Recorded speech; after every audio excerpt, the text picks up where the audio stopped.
Welcome to Javel Stories. Before we continue with the story, please don't forget to hit the subscribe button, turn on the notification bell to always get notified for upcoming stories, and also share the story with loved ones and friends. Thank you very much. Ethan tightened his grip on the steering wheel as the fog thickened, swallowing the narrow mountain road ahead.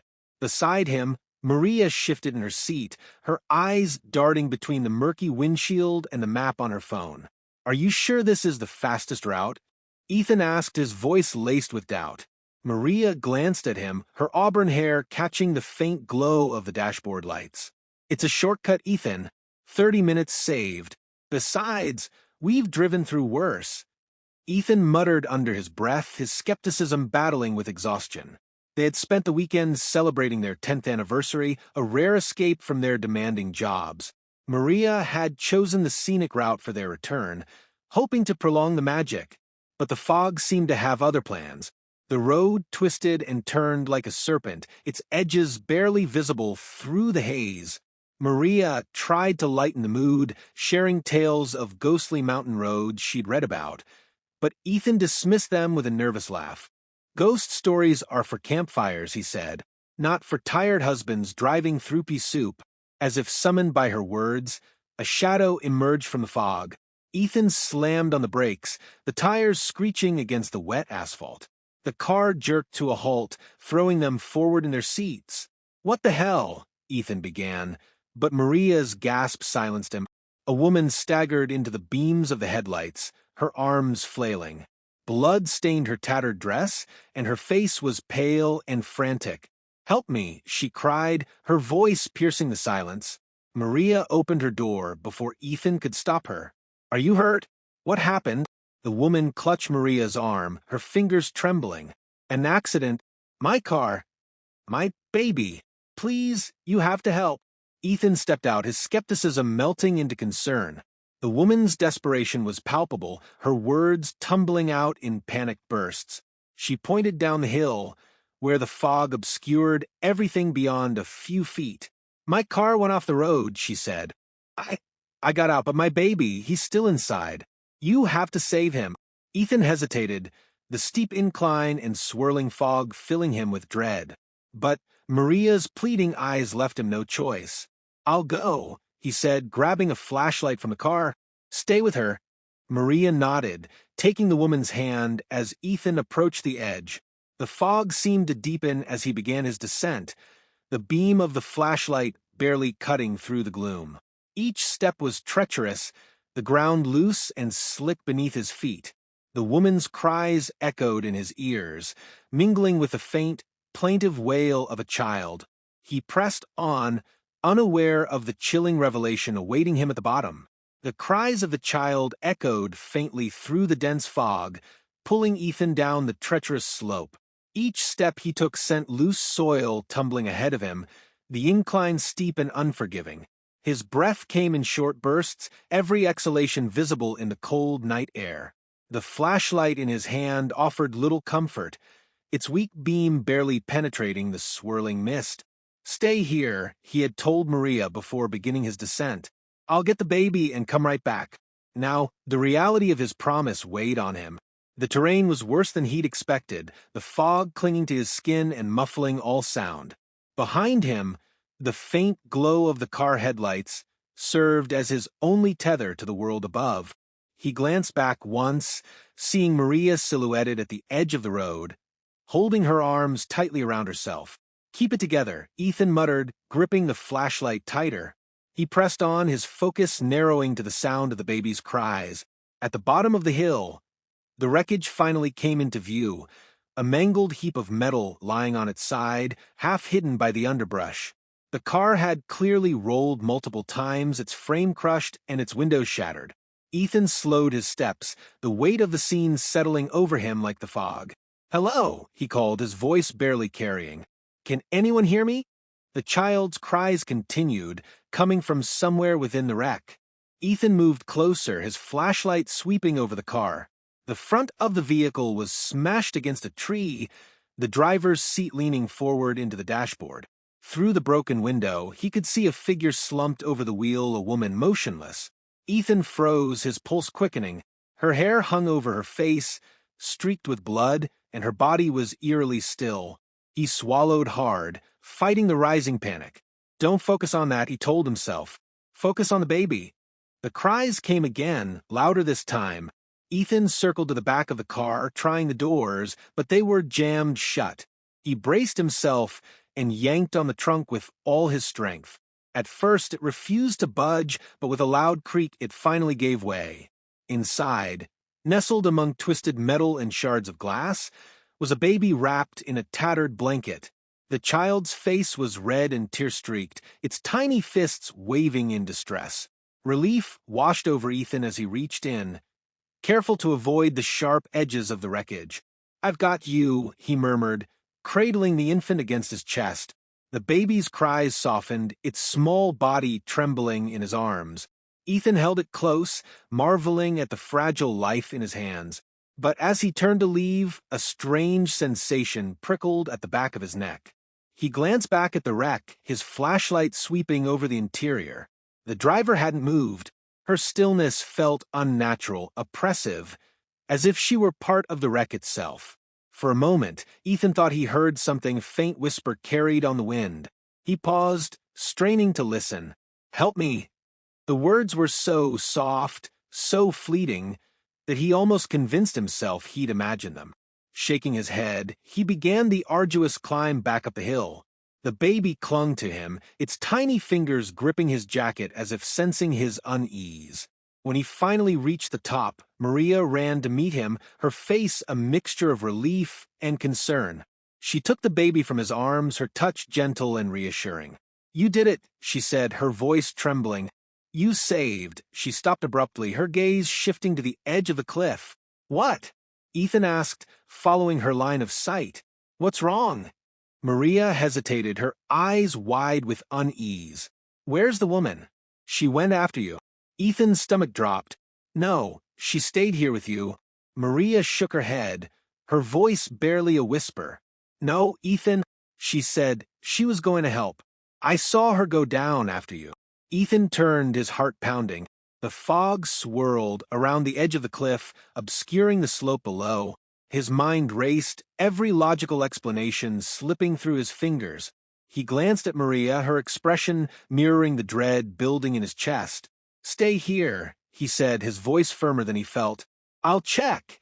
Leaving Maria and the baby, Ethan began his descent once more. The fog seemed thicker this time, pressing in on him as if it had a will of its own.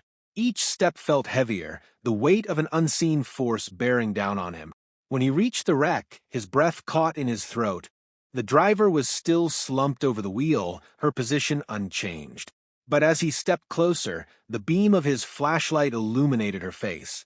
It was the woman who had flagged them down. Ethan stumbled back, his mind reeling. "No," he whispered. "That's not possible."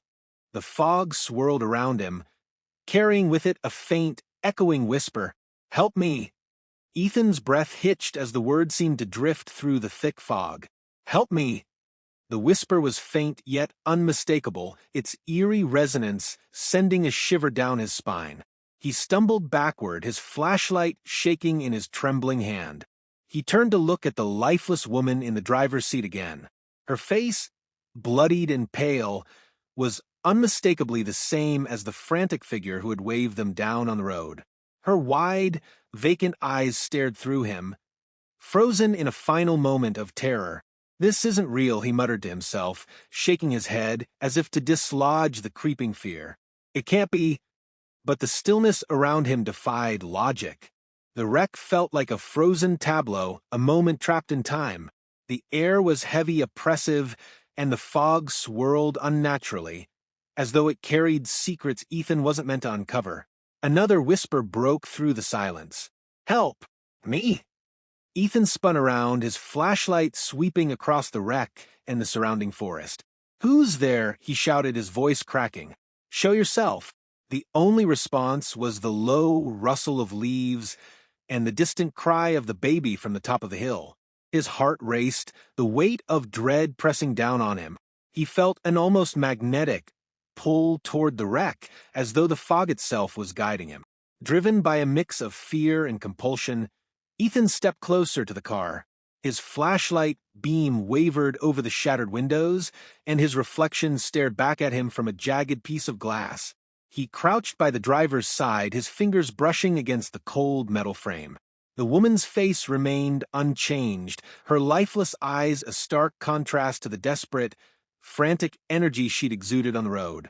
Ethan's mind churned, grasping for an explanation. Was she a twin? A hallucination? Or was something more sinister at play? "Who are you?" he whispered, his voice barely audible over the pounding of his heart.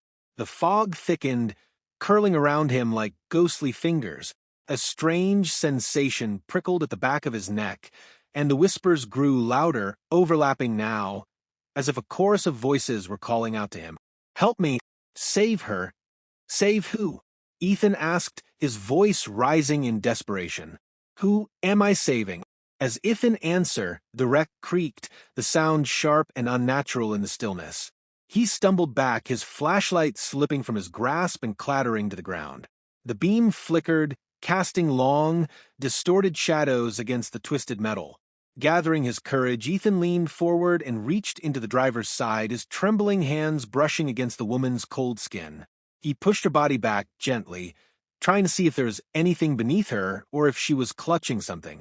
As her head lolled to the side, a photo slipped from her bloodied hand, landing face up on the seat.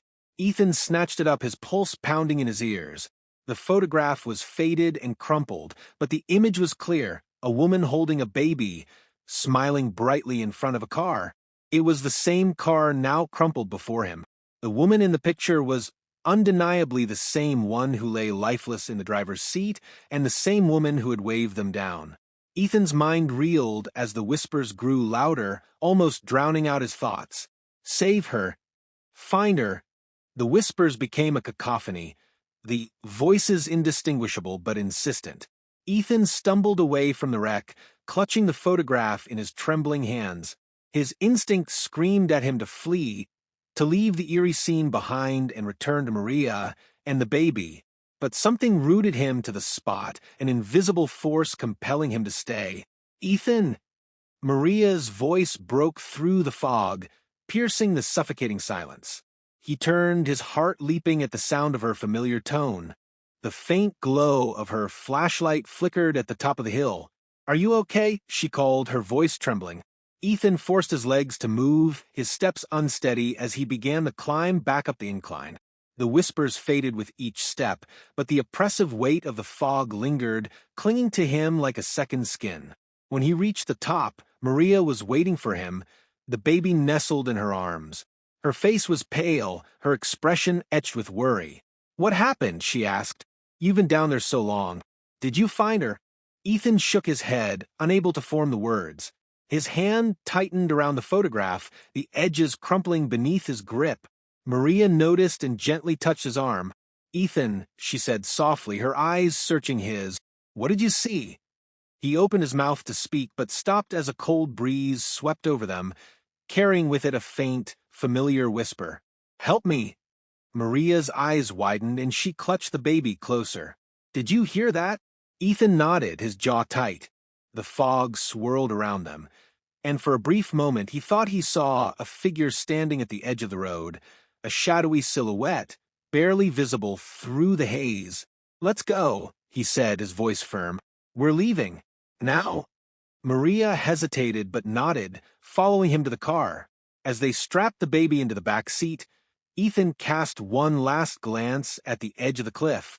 The figure was gone, but the whispers lingered, faint but insistent, carried on the wind. "Help me! Save her!" Ethan climbed into the driver's seat, gripping the wheel tightly. As the car rumbled to life, Maria placed a hand on his arm. "What's happening, Ethan?" she asked, her voice trembling. "What did you see down there?" Ethan stared straight ahead, his knuckles white against the steering wheel. "I don't know," he said quietly, "but I think we're in the middle of something we can't explain." As the car rolled forward into the fog, the whispers faded into silence. But the photograph in Ethan's pocket felt heavier than it should, a silent reminder that the nightmare was far from over. The road stretched ahead of them, winding through the trees like a dark, endless ribbon. Though the fog had thinned, the air inside the car remained heavy, thick with unspoken fears. Ethan's knuckles were white against the steering wheel as he drove in tense silence. Maria sat in the passenger seat, the baby cradled in her arms. The infant had finally fallen asleep, its soft breaths the only sound in the otherwise oppressive quiet. Maria broke the silence, her voice low and hesitant. "Where are we going?" Ethan glanced at her, his jaw tightening. "We need to find help. A town, a gas station, anything. We can't just keep driving blindly." Maria nodded, her eyes drifting back to the window. The forest loomed on either side of the road, its gnarled branches twisting together like skeletal fingers. Despite the clearing fog, the moonlight barely penetrated the dense canopy above. Minutes stretched into an eternity, and the tension in the car remained thick. Ethan scanned the road ahead, his eyes darting to every shadow and flicker of movement. His grip on the steering wheel tightened each time, the whispers echoed in his mind. Finally, the headlights illuminated a sign at the side of the road, its faded lettering barely legible. "Ash Hollow, 2 miles. "Thank God," Maria murmured, relief softening her voice. "A town?" Ethan nodded, though unease prickled at the edges of his mind. The name felt unfamiliar, and something about it sent a chill down his spine. Still, they had no other option. Whatever lay ahead had to be better than staying on the road. The 2-mile drive felt endless, the road twisting and narrowing as they approached the town. When they finally saw the first signs of civilization, it was far from comforting. The buildings were old and weathered, their wooden facades warped with age. Most of the windows were dark, and the streets were eerily deserted. "This place doesn't look right," Ethan muttered, slowing the car as they entered the town's main street. Maria's gaze swept over the empty storefronts and darkened houses. "Maybe it's just late. People are probably asleep." Ethan wasn't so sure. The air here felt wrong, heavier even than the fog they'd left behind. The oppressive silence was broken only by the faint creak of a swinging sign above what appeared to be a general store. "Let's just find someone," Maria said, her voice wavering. "Maybe there's a gas station or a police station nearby." Ethan pulled the car to a stop in front of the general store. The flickering light of an old street lamp cast long shadows across the wooden porch.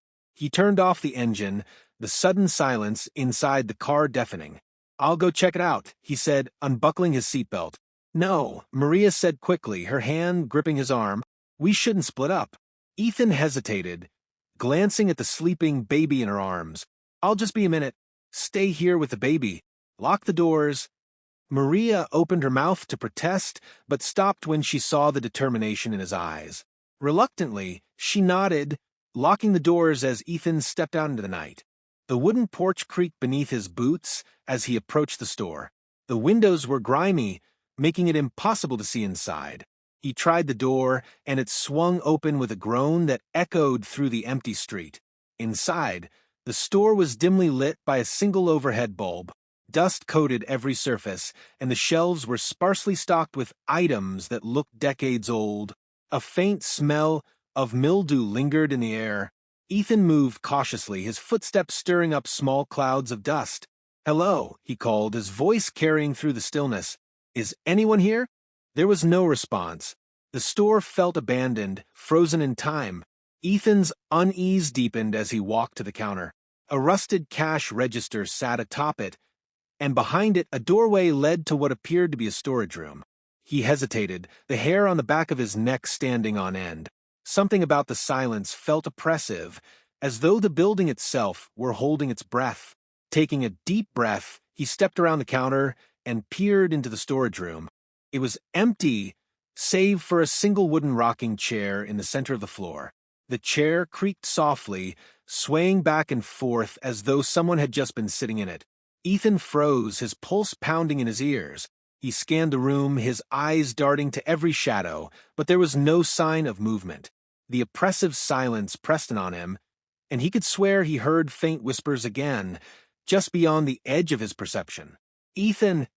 Maria's voice startled him, and he spun around to see her standing in the doorway of the store, the baby still in her arms.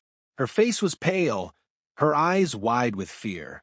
"What are you doing here?" he asked, his voice sharper than he intended.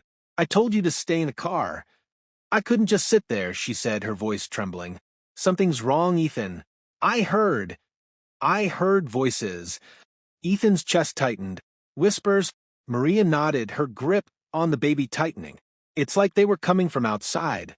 I couldn't see anything, but I felt like someone was watching us. Ethan moved toward her, his protective instincts kicking in. We're leaving, he said firmly. We'll find another town.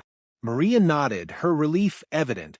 But as they turned to leave the store, the overhead bulb flickered and went out, plunging them into darkness. And then the whispers returned. Help me. Save her. The voices were louder now, more insistent, echoing through the small store. The baby stirred in Maria's arms, letting out a small cry. Ethan grabbed her arm, pulling her toward the door. Run, he shouted, his voice cutting through the whispers. They burst out onto the porch, the cool night air hitting them like a wave. The whispers followed, growing louder, surrounding them as they sprinted to the car. Ethan threw open the driver's door and climbed inside, Maria already in the passenger seat. The whispers seemed to converge as Ethan started the engine, their tone shifting from pleading to something darker, angrier. Help! Save her! Don't leave!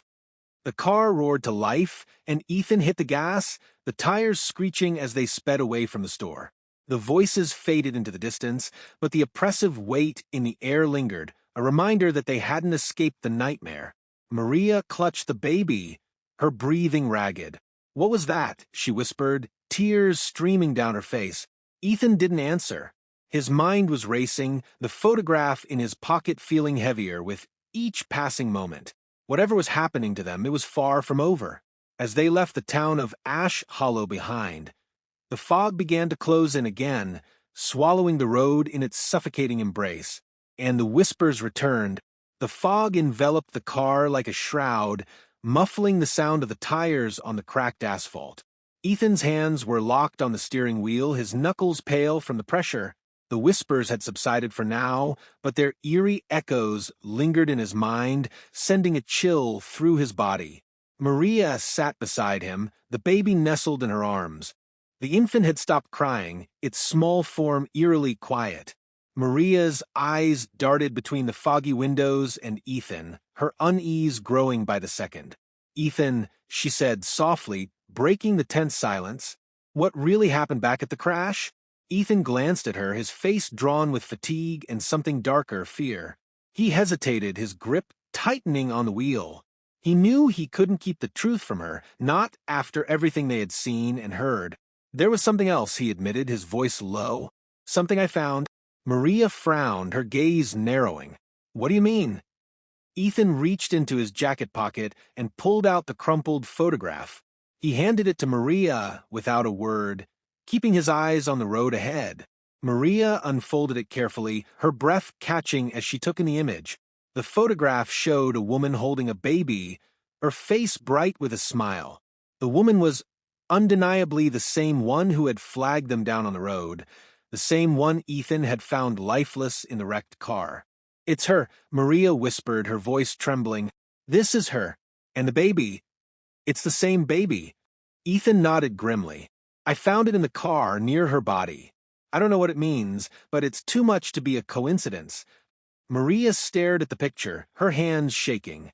The woman's smile was warm, almost maternal, but the stark contrast between the happiness in the photograph and the horror they had witnessed made her stomach churn. She looked down at the baby in her arms, its tiny chest rising and falling in soft, steady breaths. How is this possible? Maria asked, her voice barely above a whisper. She's gone. We saw her body. But this baby, she stopped, unable to finish the sentence. I don't know, Ethan admitted, his tone heavy with frustration. But the whispers, they keep saying the same thing. Help me. Save her. I think she wanted us to find the baby. Maria nodded, her gaze shifting back to the photograph. She must have loved this baby so much, she said quietly. But why was she there? How did she? Her voice trailed off, her mind racing with questions that had no answers. The silence in the car grew heavy, the weight of their situation pressing down on them.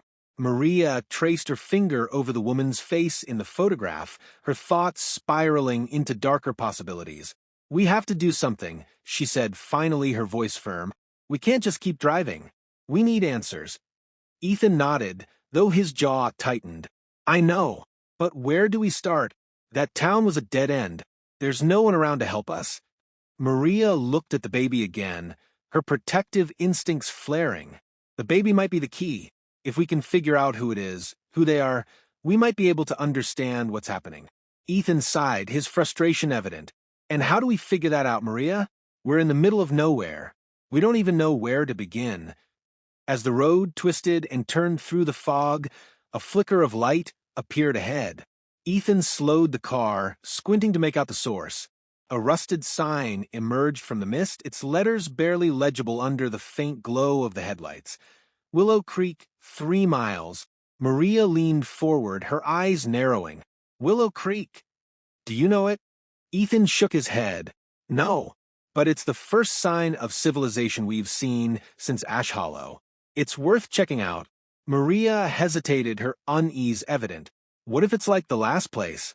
What if we run into whatever that was again?" Ethan's grip on the wheel tightened.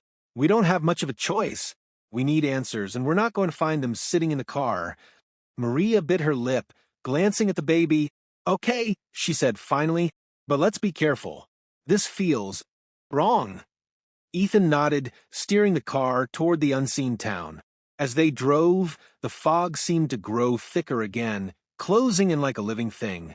The whispers remained faint but persistent, their haunting refrain echoing in the back of their minds. "Help me. Save her." Maria shivered, clutching the baby closer. Ethan glanced at her, his expression tense but determined. "We'll figure this out," he said, more to himself than to her. "We have to." As the rusted sign disappeared into the mist behind them, the sense of dread only deepened. Whatever lay ahead in Willow Creek, they both knew it was unlikely to bring them peace. The drive to Willow Creek felt interminable. The fog thickened as if trying to smother them, and the whispers seemed to creep back, faint and sporadic, but insistent. Ethan gritted his teeth as the road narrowed further, the branches of the overhanging trees forming a tunnel that felt like a cage. Maria sat in silence, the baby sleeping fitfully in her arms. She cast occasional glances at the photograph, still clutched in her hand, as though it might hold the answers they desperately needed. Finally, the headlights caught the first glimpse of the town. It was small and old, the kind of place time seemed to have forgotten. The houses were weathered, their wooden facades worn and peeling. A single gas station stood at the edge of the main street, its faded sign creaking in the breeze. A dim light flickered in the station's office, the first sign of life they had seen in miles. Ethan pulled the car to a stop outside the station, his nerves on edge. The air here felt different, heavier, as though the town itself were holding its breath. Maria shifted in her seat, her grip on the baby tightening. "Do you think someone's in there?" she asked, nodding toward the gas station. Ethan glanced at the flickering light, his jaw tightening. Only one way to find out. He opened the door and stepped out, the cool night air biting at his skin. The fog seemed to part slightly as he approached the station, but it lingered at the edges of the light, like a predator waiting for its moment. Ethan pushed open the door, the bell above jingling weakly. The inside of the station was as old and tired as the town itself. Shelves lined with dusty goods filled the small space, and a battered counter stood at the back, where an older man sat hunched over a newspaper. The man looked up as Ethan entered, his eyes sharp despite his weathered face. "Evening," the man said, his voice gravelly. "You're out late." "Yeah," Ethan replied, trying to keep his tone steady. "We got lost. My wife and I are traveling, and we need some help." The man raised an eyebrow, his gaze sweeping over Ethan as though sizing him up. "Not many people come through here anymore," he said. "Willow Creek's pretty quiet these days." Ethan hesitated, unsure how much to reveal. "We ran into some trouble," he said finally.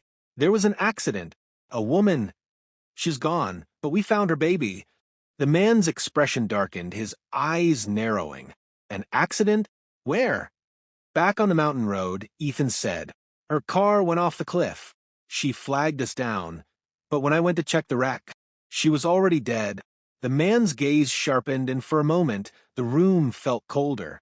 "What did you say?" he asked, his voice low. Ethan frowned, unnerved by the man's sudden intensity. "She was dead," he repeated.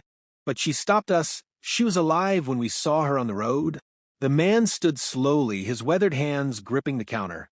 "You need to leave," he said, his tone urgent. "Whatever you saw, it doesn't belong here, and neither do you." Ethan blinked, caught off guard by the abrupt shift. "What are you talking about? We just need help. The baby." The man shook his head, cutting him off. "The baby's part of it. You've brought something here that doesn't belong. This town's got enough trouble without you adding to it."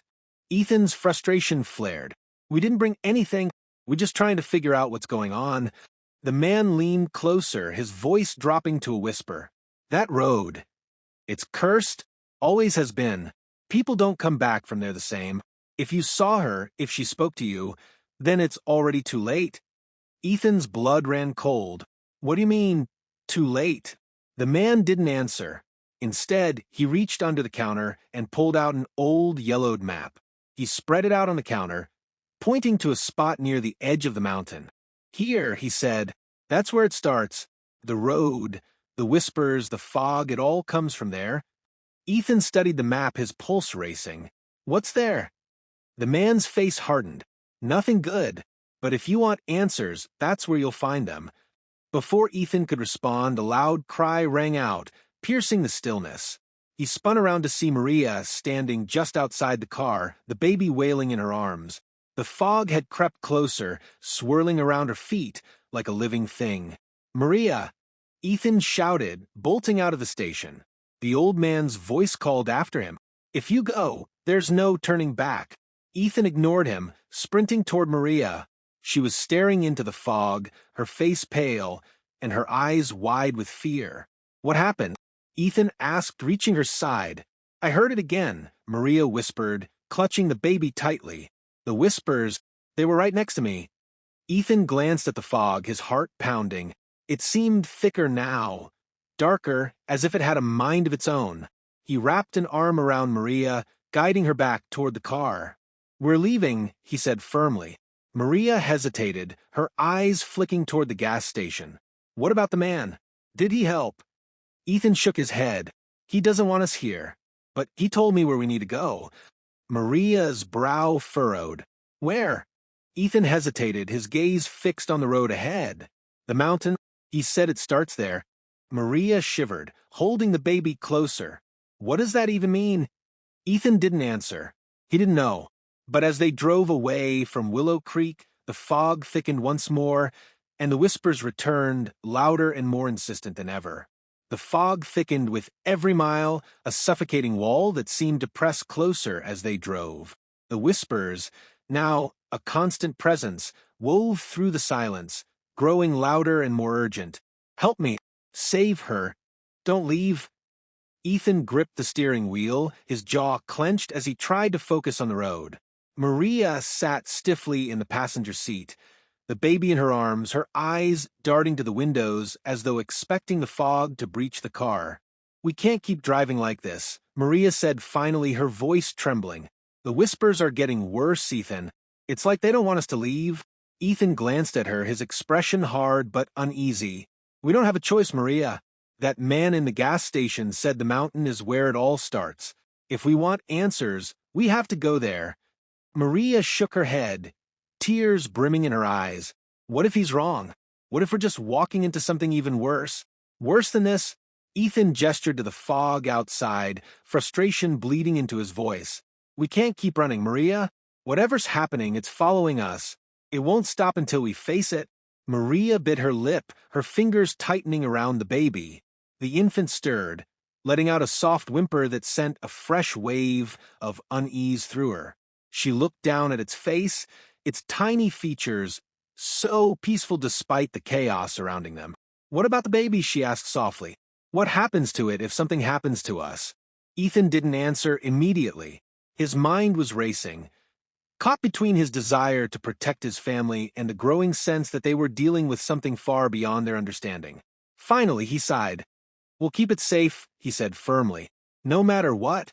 The road narrowed as they climbed higher into the mountains. The headlights barely penetrated the fog, casting eerie shadows that danced at the edge of their vision. Every curve of the road felt like a trap, every sound a warning. Ethan's grip on the wheel tightened as the whispers grew louder, overlapping now, creating a haunting cacophony. Maria pressed a hand to her temple, her face contorted in pain. Ethan, they're getting louder.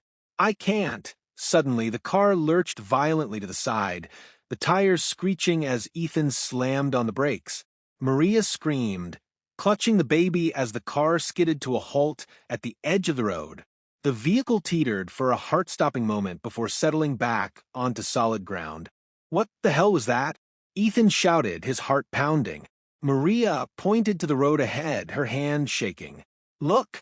Ethan followed her gaze and felt his blood run cold.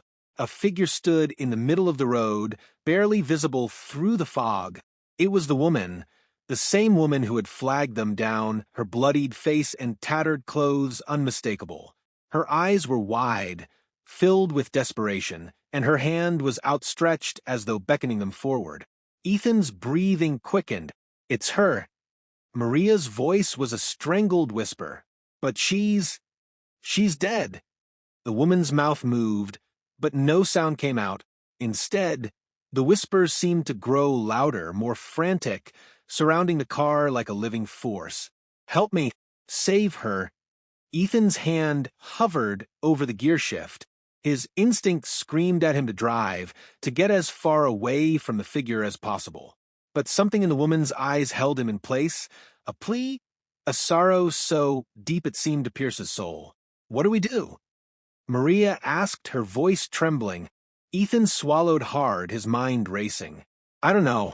If she's trying to tell us something, the woman suddenly disappeared, dissolving into the fog as if she had never been there. The whispers stopped abruptly, leaving a deafening silence in their wake. Ethan and Maria sat frozen, the weight of the moment pressing down on them. Finally, Ethan spoke, his voice barely above a whisper. We keep going. Maria didn't argue. She held the baby close, her gaze fixed on the road as Ethan eased the car forward. The silence was almost more unnerving than the whispers, every sound amplified by the oppressive stillness. As they rounded a bend, the fog thinned slightly, revealing a clearing ahead. In the center stood an old, crumbling stone archway, its surface etched with strange, weathered symbols. Beyond it, the road disappeared into darkness. Ethan brought the car to a stop, his heart pounding. This must be it, he said, his voice heavy with dread. Maria stared at the archway, her grip tightening on the baby. Ethan, I don't like this. That thing, it feels wrong. Ethan nodded, his gaze fixed on the ominous structure. He could feel it too, an almost tangible sense of unease radiating from the archway. But they had come too far to turn back now. We don't have a choice, he said, finally, his voice firm. If this is where it starts, then this is where we'll find answers. Maria hesitated, her fear evident, but she nodded, trusting Ethan despite the dread clawing at her chest. As they drove through the archway, the fog closed in behind them, swallowing the road and plunging them into darkness. The whispers returned, louder than ever, their desperate cries reverberating through the air. And for the first time, the whispers carried a new, chilling message. Turn back, before it's too late. As the car crossed beneath the ancient archway, the fog seemed to thicken, its damp fingers clutching at the vehicle. The darkness ahead was almost absolute, broken only by the feeble glow of the headlights.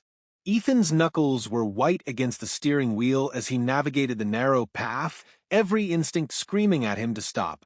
Beside him, Maria held the baby close, her eyes darting to every shadow outside the window. The whispers surrounded them again, louder and more insistent than before. Turn back, before it's too late. Ethan gritted his teeth, refusing to give in to the fear clawing at him. We've come this far, he muttered, more to himself than to Maria. We can't stop now. Maria didn't respond. She was staring out the window, her face pale, and her lips trembling. Ethan, she said softly, her voice barely audible over the hum of the engine. I think something's following us. Ethan glanced in the rear-view mirror, his pulse quickening. At first, he saw nothing but the swirling fog, thick and impenetrable. But then, just at the edge of the light, he caught a flicker of movement, a shadow shifting unnaturally in the mist. His breath hitched. "Stay calm," he said, his voice steady despite the fear creeping into his chest. "It might just be the fog." Maria shook her head, her grip tightening on the baby. "No, Ethan, it's not the fog. It's watching us." Ethan pressed the accelerator, the car lurching forward as he tried to put distance between them and whatever was out there. The road became rougher, the asphalt giving way to dirt and rocks that jarred the car with every bump. The whispers grew louder, more fragmented, as if competing for their attention. "Turn back. Save her. Don't leave." Maria pressed a hand to her temple, her face contorted in pain. "Ethan, they're so loud. I can't." Suddenly, the baby let out a sharp cry, its wail piercing through the cacophony. Maria rocked it gently, murmuring soothing words, but the infant's cries only grew louder, echoing in the confined space of the car. Ethan's grip tightened on the wheel. "It's okay," he said, though his voice sounded anything but reassuring. "We're almost there. Wherever there is ahead." The headlights illuminated a clearing, and Ethan slammed on the brakes. The car skidded to a halt, the tires kicking up dirt and gravel. Maria gasped, clutching the baby protectively as the vehicle came to a stop. In the center of the clearing stood a dilapidated house, its windows shattered and its walls sagging with age. The roof was partially collapsed, and the surrounding trees seemed to lean toward it, their twisted branches clawing at the structure like desperate hands. The fog swirled around the house, thick and oppressive, as if guarding whatever lay within. "This is it," Ethan said, his voice hollow. He turned to Maria, his eyes meeting hers. "This is where we'll find answers." Maria shook her head, her expression a mix of fear and disbelief. "Ethan, this place. It feels wrong. We shouldn't be here." "We don't have a choice," Ethan replied. "The whispers led us here. The man at the gas station, he said this is where it starts. If we want to end this, we have to go inside." Maria's gaze shifted to the house, her fear palpable. But she nodded reluctantly, knowing they couldn't keep running. She adjusted the baby in her arms, its cries softening but its tiny body trembling. Ethan opened the car door, the cold air hitting him like a wave. The whispers seemed to intensify as he stepped out, their voices swirling around him in an almost tangible presence. Maria followed, her steps hesitant, the baby clutched tightly to her chest. As they approached the house, the air grew colder, and the whispers became clearer, their words distinct and haunting. "Help me. Save her. Don't let it take her." Ethan's heart pounded as he reached the front door, its wooden surface warped and splintered. He hesitated, his hand hovering over the rusted doorknob. He glanced back at Maria, who stood a few steps behind him, her face pale but determined. "Stay close," he said, his voice steady despite the dread clawing at him. Maria nodded, taking a shaky step forward. Ethan turned back to the door and pushed it open. The hinges groaned in protest, the sound echoing through the empty house. Inside, the air was thick with dust and decay, the faint scent of mildew, and something metallic lingering in the air. The whispers grew louder as they stepped inside, filling the space like a living presence. The baby began to cry again, its wails piercing and desperate. Maria rocked it gently, her own tears brimming as the oppressive atmosphere pressed down on them. "Ethan," she whispered, her voice trembling, "what if we're not supposed to be here?" Ethan didn't answer. His eyes were fixed on the far end of the room, where a single door stood slightly ajar. A faint light seeped through the crack, casting long, flickering shadows across the floor. He took a deep breath, his resolve hardening. "We'll find out soon enough." As they approached the door, the whispers grew deafening, their words overlapping and fragmented. "Don't let it take her. Save her. Protect her." Ethan reached for the door, his hand trembling as he pushed it open. The room beyond was small and dark, its walls covered in strange symbols etched into the wood. In the center of the room was a small crib, its paint peeling and its frame splintered with age. Inside the crib lay a bundle of cloth, identical to the one the baby was wrapped in. But what lay within the bundle made Ethan's blood run cold. It was another baby, and it wasn't crying. Instead, its lifeless eyes stared straight at them, and the whispers stopped, leaving only a chilling silence. Maria gasped, clutching the baby tighter. "Ethan," she whispered, her voice breaking. "What is this?" Ethan took a step back, his heart hammering in his chest. The lifeless baby in the crib began to shift, its head turning slowly toward them, its empty gaze locking onto Maria. And then it spoke, its voice a perfect mimicry of the whispers. "Don't let it take her." Maria's grip on the baby tightened, her body trembling as the lifeless infant in the crib fixed its hollow gaze on her. Its voice, eerily calm and unnatural, echoed in the small room. "Don't let it take her." Ethan stood frozen, his mind unable to process what he was seeing. The words hung in the air, each syllable carrying a weight that seemed to press down on his chest. He finally managed to whisper, "What does it mean? What's happening?" The room seemed to close in around them, the temperature dropping even further. The symbols etched into the walls began to glow faintly, their patterns pulsing like a heartbeat. Maria took a step back, her eyes wide with terror. "Ethan, we need to leave," she said, her voice barely above a whisper. "This place, this thing, it's wrong." Ethan's gaze darted between Maria, the crib, and the glowing symbols. Every instinct screamed at him to run, but a deeper, inexplicable compulsion kept him rooted in place. The whispers began again, overlapping and chaotic, filling his ears with fragments of desperate pleas. "Help me! Save her! Protect the child!" The lifeless infant in the crib shifted again, its tiny mouth opening as if to speak. This time, its voice was different, deeper, more commanding. "You have to choose." Ethan's blood ran cold. "Choose? Choose what?" The baby in Maria's arms began to wail, its cries growing louder and more frantic. Maria clutched it tightly, her tears streaming as she tried to calm the child. "Ethan, please! We need to go now." But the voice in the crib ignored her, its gaze locked on Ethan. "One must stay. One must leave. The child cannot have both." "What are you talking about?" Ethan demanded, his voice shaking. "What does that even mean?" The whispers grew louder, drowning out his words. The symbols on the walls pulsed faster, their glow brightening until the room was bathed in an eerie light. The air was thick with tension, every breath feeling like a struggle. Maria reached for Ethan, her voice rising in desperation. "Ethan, listen to me. We can't stay here. Please, let's go." Ethan turned to her, his heart aching at the fear in her eyes. "Maria, Before he could finish, the crib rattled violently, its wooden frame splintering under an unseen force. The lifeless infant rose slowly, its body levitating above the crib, its hollow eyes glowing with an unnatural light. The deep voice boomed, filling the room with its presence. "The choice is yours. One stays, one leaves. The child's fate depends on you." Ethan stepped in front of Maria, shielding her and the baby from the floating figure.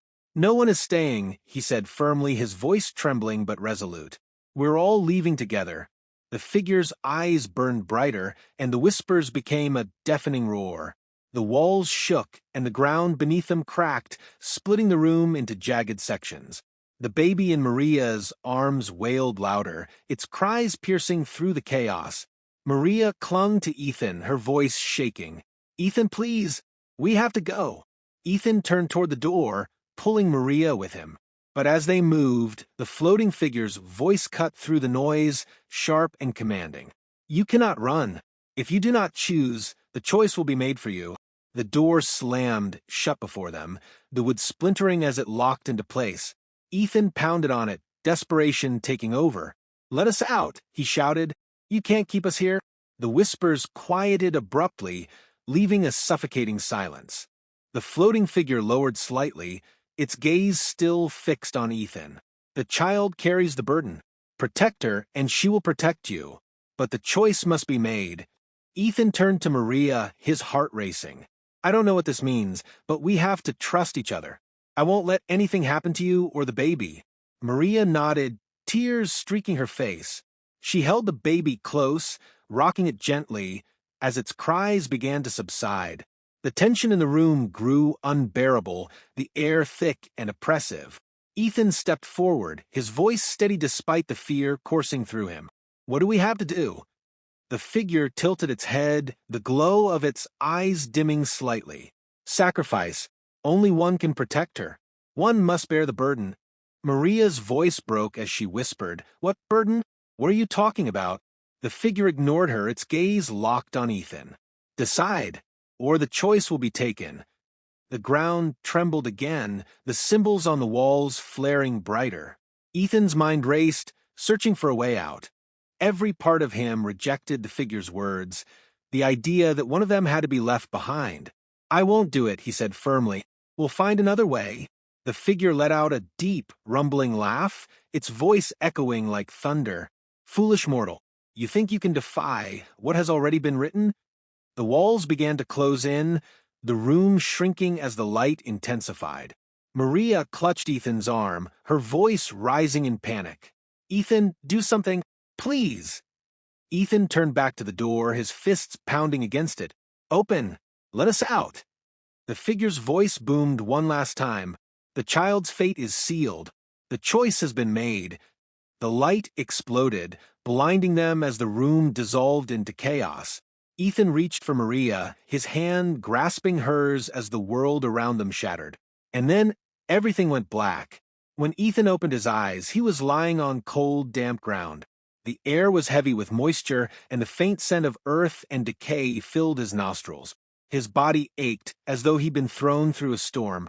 Slowly, he pushed himself up, his heart racing as he remembered the events in the house. Maria, he shouted, his voice echoing in the stillness. His head whipped around as he scanned his surroundings. The house was gone, replaced by an empty clearing bathed in the pale light of a full moon. The fog, once thick and suffocating, now hovered at the edges of the trees like a watchful predator. The oppressive whispers were gone, leaving behind an eerie silence. Maria, he called again, his voice trembling. A soft cry broke through the silence. Ethan turned toward the sound, his chest tightening. He stumbled forward, his legs heavy and unsteady, until he reached a small figure on the ground. It was Maria. She was lying on her side, cradling the baby in her arms. Her face was pale, her eyes half closed as though she were barely conscious. Maria! Ethan dropped to his knees beside her, his hands shaking as he gently touched her shoulder. Maria, are you okay? Talk to me! Her eyes fluttered open, and she looked at him with a weak smile. Ethan, she whispered, her voice hoarse. You're here. Ethan nodded, relief washing over him like a tidal wave. I'm here. We're okay. We're together. But as his eyes fell to the baby in her arms, his stomach dropped. The infant wasn't crying. Its small body was limp, its face unnaturally pale. Ethan reached out, his hands trembling as he touched the child's cheek. It was cold. No, he whispered, shaking his head. No, no, no. Maria's grip tightened on the baby, her tears spilling over. It's not her fault, she sobbed. It's mine. I couldn't protect her. Ethan pulled Maria into his arms, his own tears streaming down his face. It's not your fault, he said, his voice breaking. None of this is your fault. The air around them grew colder, and the shadows at the edge of the clearing began to shift. Ethan looked up, his heart pounding as he saw the outline of a figure emerging from the fog. It was the same spectral presence from the house, the lifeless infant, its hollow eyes glowing faintly in the darkness. You failed, the figure said, its voice echoing with a chilling finality. The choice was yours, and you chose wrong. Ethan stood, his fists clenched as he stepped protectively in front of Maria and the baby. I didn't make any choice, he shouted. You forced this on us. The figure tilted its head, its glowing eyes narrowing. The child carries the burden, it said, but you did not heed the warning. Now the burden will consume her. Maria's sobs grew louder, and Ethan's rage boiled over. You're lying, he yelled. This isn't over. We'll find a way to save her. The figure's voice deepened, filled with an almost mocking tone. There is no saving her. The curse has begun, and it cannot be undone. Ethan stepped forward, his anger overpowering his fear. What curse? What are you talking about? The figure raised a ghostly hand, pointing toward the baby. She is marked. The burden of the road is hers now. It will follow her, consume her, and through her it will spread. Ethan's mind raced, the weight of the words hitting him like a blow. No, he said, his voice firm. You won't take her. Whatever this curse is, we'll fight it. The figure began to fade, its voice echoing one final warning. You cannot fight what you do not understand. The road always claims its due. And with that, the figure disappeared into the fog, leaving Ethan and Maria alone in the clearing. Maria looked up at Ethan, her face streaked with tears. What do we do now? Ethan crouched beside her, his hands shaking as he touched her cheek. We figure this out, he said, his voice steady despite the fear in his eyes. We'll find something that can help us? Maria nodded, though her expression was filled with doubt. And if we can't? Ethan's jaw tightened. We will. I'm not losing you. I'm not losing her. He helped Maria to her feet, holding her close as she cradled the baby. Together, they began walking toward the tree line, the fog parting slightly as though mocking their determination. The whispers returned, faint and haunting, as they disappeared into the night. Help me. Save her. Protect her. The forest loomed around them, silent and unyielding. Ethan kept one arm around Maria, who held the baby tightly against her chest. Her face was pale, her eyes darting between the shadows, as if expecting the spectral figure to return at any moment. The fog swirled at their feet, tendrils of it creeping closer, like a living thing. Ethan glanced at Maria, his jaw tightening. We need to keep moving, he said, his voice steady but strained. The sooner we're out of this forest, the better. Maria nodded weakly but said nothing. The baby in her arms had grown silent again, its tiny body unnaturally still.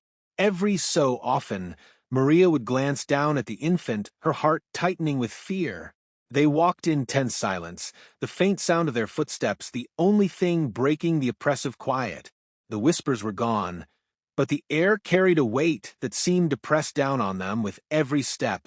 After what felt like an eternity, the trees began to thin and the faint outline of a structure appeared in the distance. Ethan squinted, his breath catching as he made out the shape of a small, weathered cabin nestled in a clearing. Do you see that? Maria asked, her voice trembling. Ethan nodded, his grip on her tightening. Let's check it out. Maybe someone's there who can help. As they approached, it became clear that the cabin was old, its wooden exterior worn and splintered with age. The windows were dark, and the door hung slightly ajar, creaking softly in the breeze. Ethan hesitated at the threshold, his instincts warning him against entering. Stay close, he said, pushing the door open cautiously. The interior was dimly lit by the faint glow of the moon through the broken windows. Dust motes danced in the air, and the scent of mildew and earth filled the space. A single table sat in the center of the room, surrounded by rickety chairs. Shelves lined the walls, cluttered with jars and books that looked as though they hadn't been touched in decades. Maria stayed by the door, her arms tightening around the baby. Do you think anyone lives here? She asked, her voice low. Ethan shook his head. Doesn't look like it. But maybe there's something here we can use, information, supplies, anything. He moved toward the shelves, his eyes scanning the books and jars. Most of the titles were faded, their spines cracked and illegible, but one caught his attention. It was a thick, leather-bound tome with a single word etched into the cover. Burden. Ethan pulled the book from the shelf, dust billowing into the air as he opened it. The pages were filled with strange symbols and handwritten notes, their ink faded but still legible. His brow furrowed as he scanned the text, his heart sinking with every word. What is it? Maria asked, stepping closer. Ethan glanced at her, his expression grim. It's about the road. About the curse. Maria's breath hitched. What does it say? Ethan hesitated, his fingers tightening on the book. It talks about how the road is a trap, a liminal space between life and death. It claims people, marks them, and binds them to its will. The ones it marks are cursed, they carry the burden of the road, and it follows them wherever they go. Maria's eyes widened, her grip on the baby trembling. You mean the baby? Ethan nodded slowly. It says the curse is passed on through sacrifice. The road claims someone, but in return, it marks another to carry its burden. That's what it wanted. The baby was the sacrifice, but when we interfered, he trailed off, his throat tightening. It marked her. Maria finished, her voice barely audible. Ethan closed the book, his hands shaking. We need to find a way to break this. There has to be someone who can help us. Maria looked down at the baby, tears streaming down her face. She's just a baby, Ethan. She doesn't deserve this. I know, Ethan said, his voice firm. That's why we're going to fix it, no matter what it takes. A sudden noise broke the silence, a faint, scraping sound coming from outside the cabin. Ethan's head snapped up, his body tensing. Maria clutched the baby tightly, her eyes darting to the door. What was that? She whispered. Ethan set the book down and moved toward the door, his steps cautious. He peered outside, his heart pounding as his eyes scanned the dark clearing.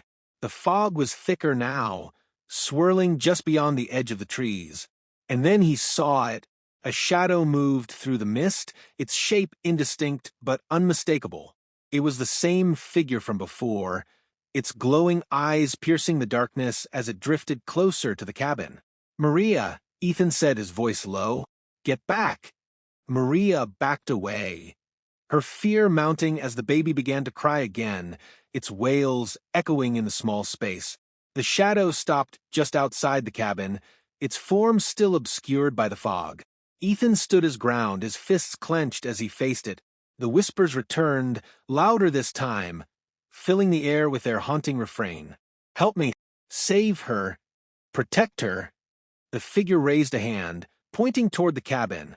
Its voice, deep and resonant, echoed above the whispers. The burden is hers. You cannot run.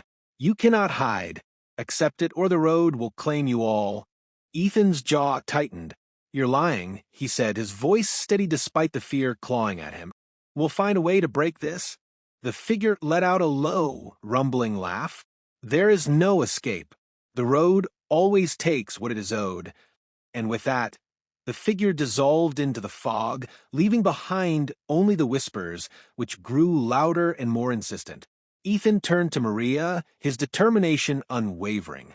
We're not giving up. There has to be a way out of this. Maria nodded, though her tears didn't stop. We have to protect her, Ethan, no matter what. Ethan reached for her hand, squeezing it tightly. We will. I promise. But as the whispers surrounded them once more, a chilling realization settled over him. The road wasn't done with him yet. Ethan turned his attention back to the cabin's interior, his mind racing. If the figure was right, if the road truly claimed what it was owed, then their time was running out. The whispers, growing louder and more persistent, felt like a countdown to something inevitable. Maria sat on the creaking wooden floor, cradling the baby as if her warmth alone could shield it from the curse. What now, Ethan? She asked, her voice fragile. Where do we even start? Ethan scanned the room, his gaze landing on the leather-bound book he'd found earlier. Its cryptic warnings and strange symbols had hinted at answers, but it wasn't enough. He needed more. There has to be something else here, he said, moving toward the shelves again. Something that can tell us what this curse really is, or how to break it. He began rummaging through the clutter, pulling down books, jars, and dusty trinkets. Most of it was useless, moldy pages, rusted tools, but then his fingers brushed against something cold and metallic. He pulled it out, revealing an old, tarnished key attached to a small, faded tag. The tag read, Cellar. Cellar? Maria asked, standing slowly. The baby whimpered, pressing closer to her chest. You think it's here? Ethan nodded, his heart racing.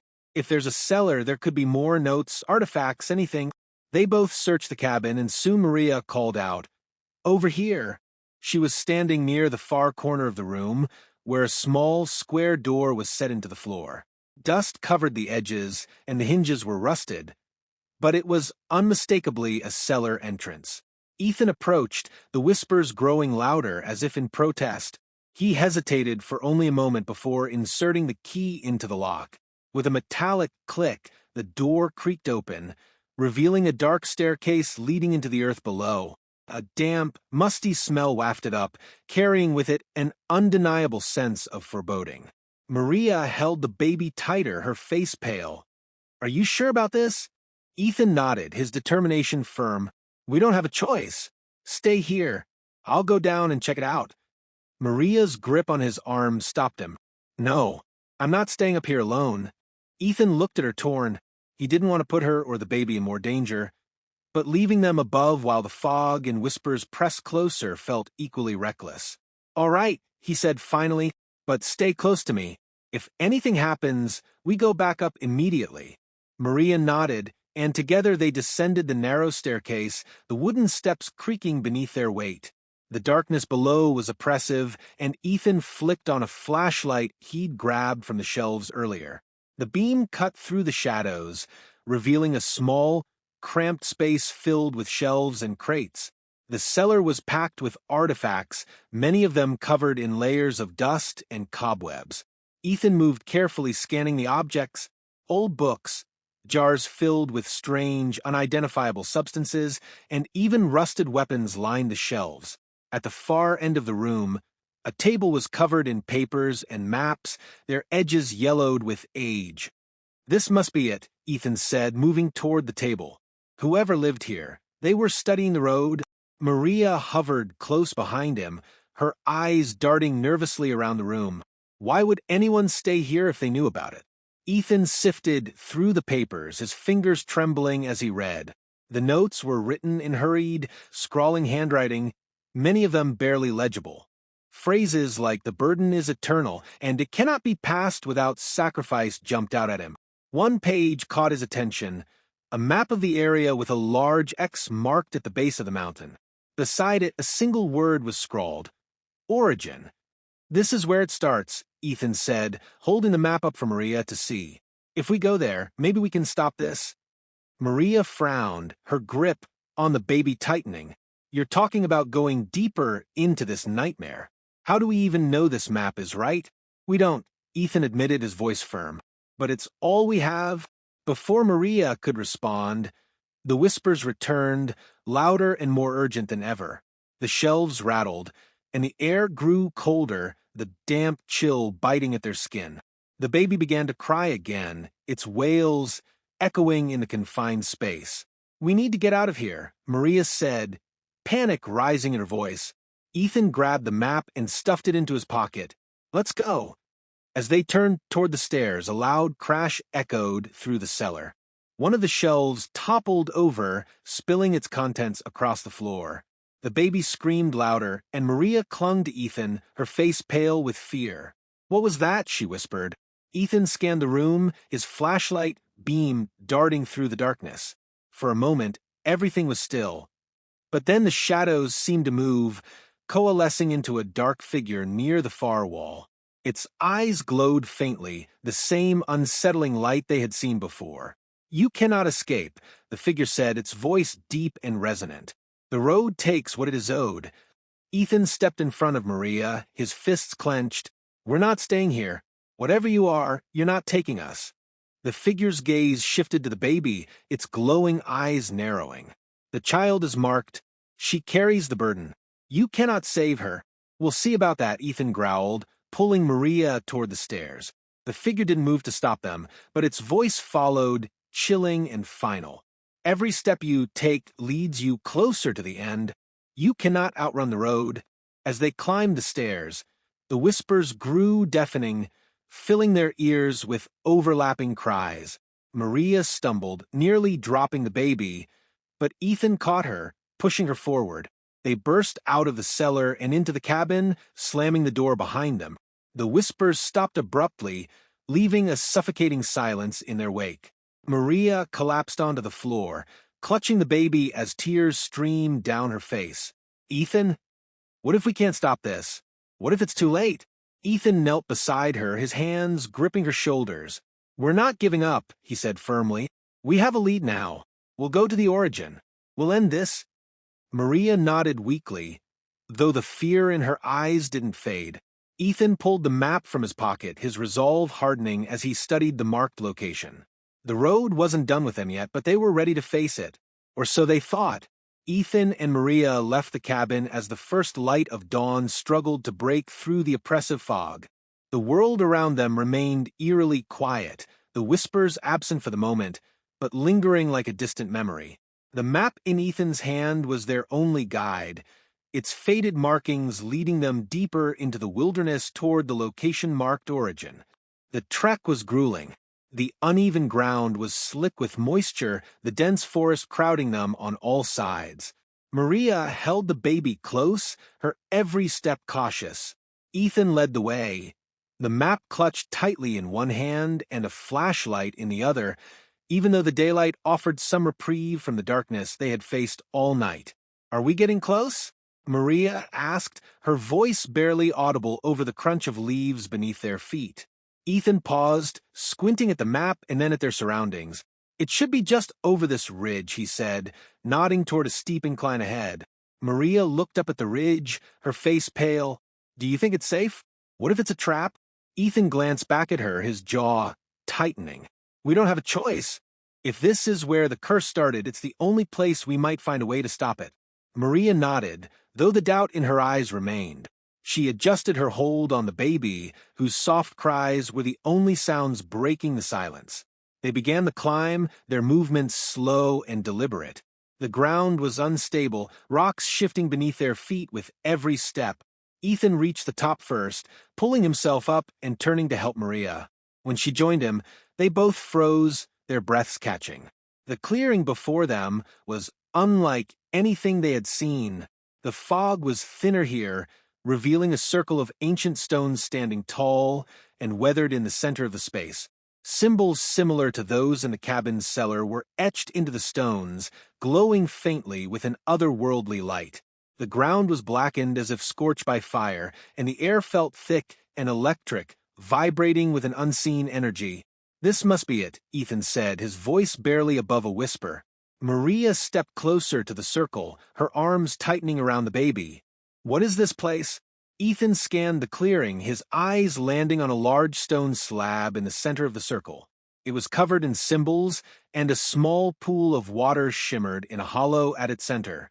The pool seemed unnaturally still, its surface reflecting the sky above despite the lack of sunlight. "It looks like some kind of altar," Ethan said, his stomach twisting at the thought. Maria's face paled. "You think they sacrifice people here?" Ethan didn't respond, his attention drawn to the symbols. He approached the altar cautiously, running his fingers over the carvings. The symbols pulsed faintly under his touch, sending a strange warmth through his hand. "There's something written here," he said, squinting at the faint text beneath the symbols. "It says, the burden must be carried. The choice must be made." Maria stepped back, her fear mounting. "Ethan, I don't like this. What if this is what they want us to do? What if we're walking right into their trap?" Ethan turned to her, his expression grim. "We have to take the risk. If this is where the curse started, maybe it's where we can end it." Maria shook her head, her grip on the baby trembling. "What if it's not about ending it? What if it's about continuing it?" Ethan hesitated, her words sinking in. "We won't let that happen," he said finally. "But we have to try."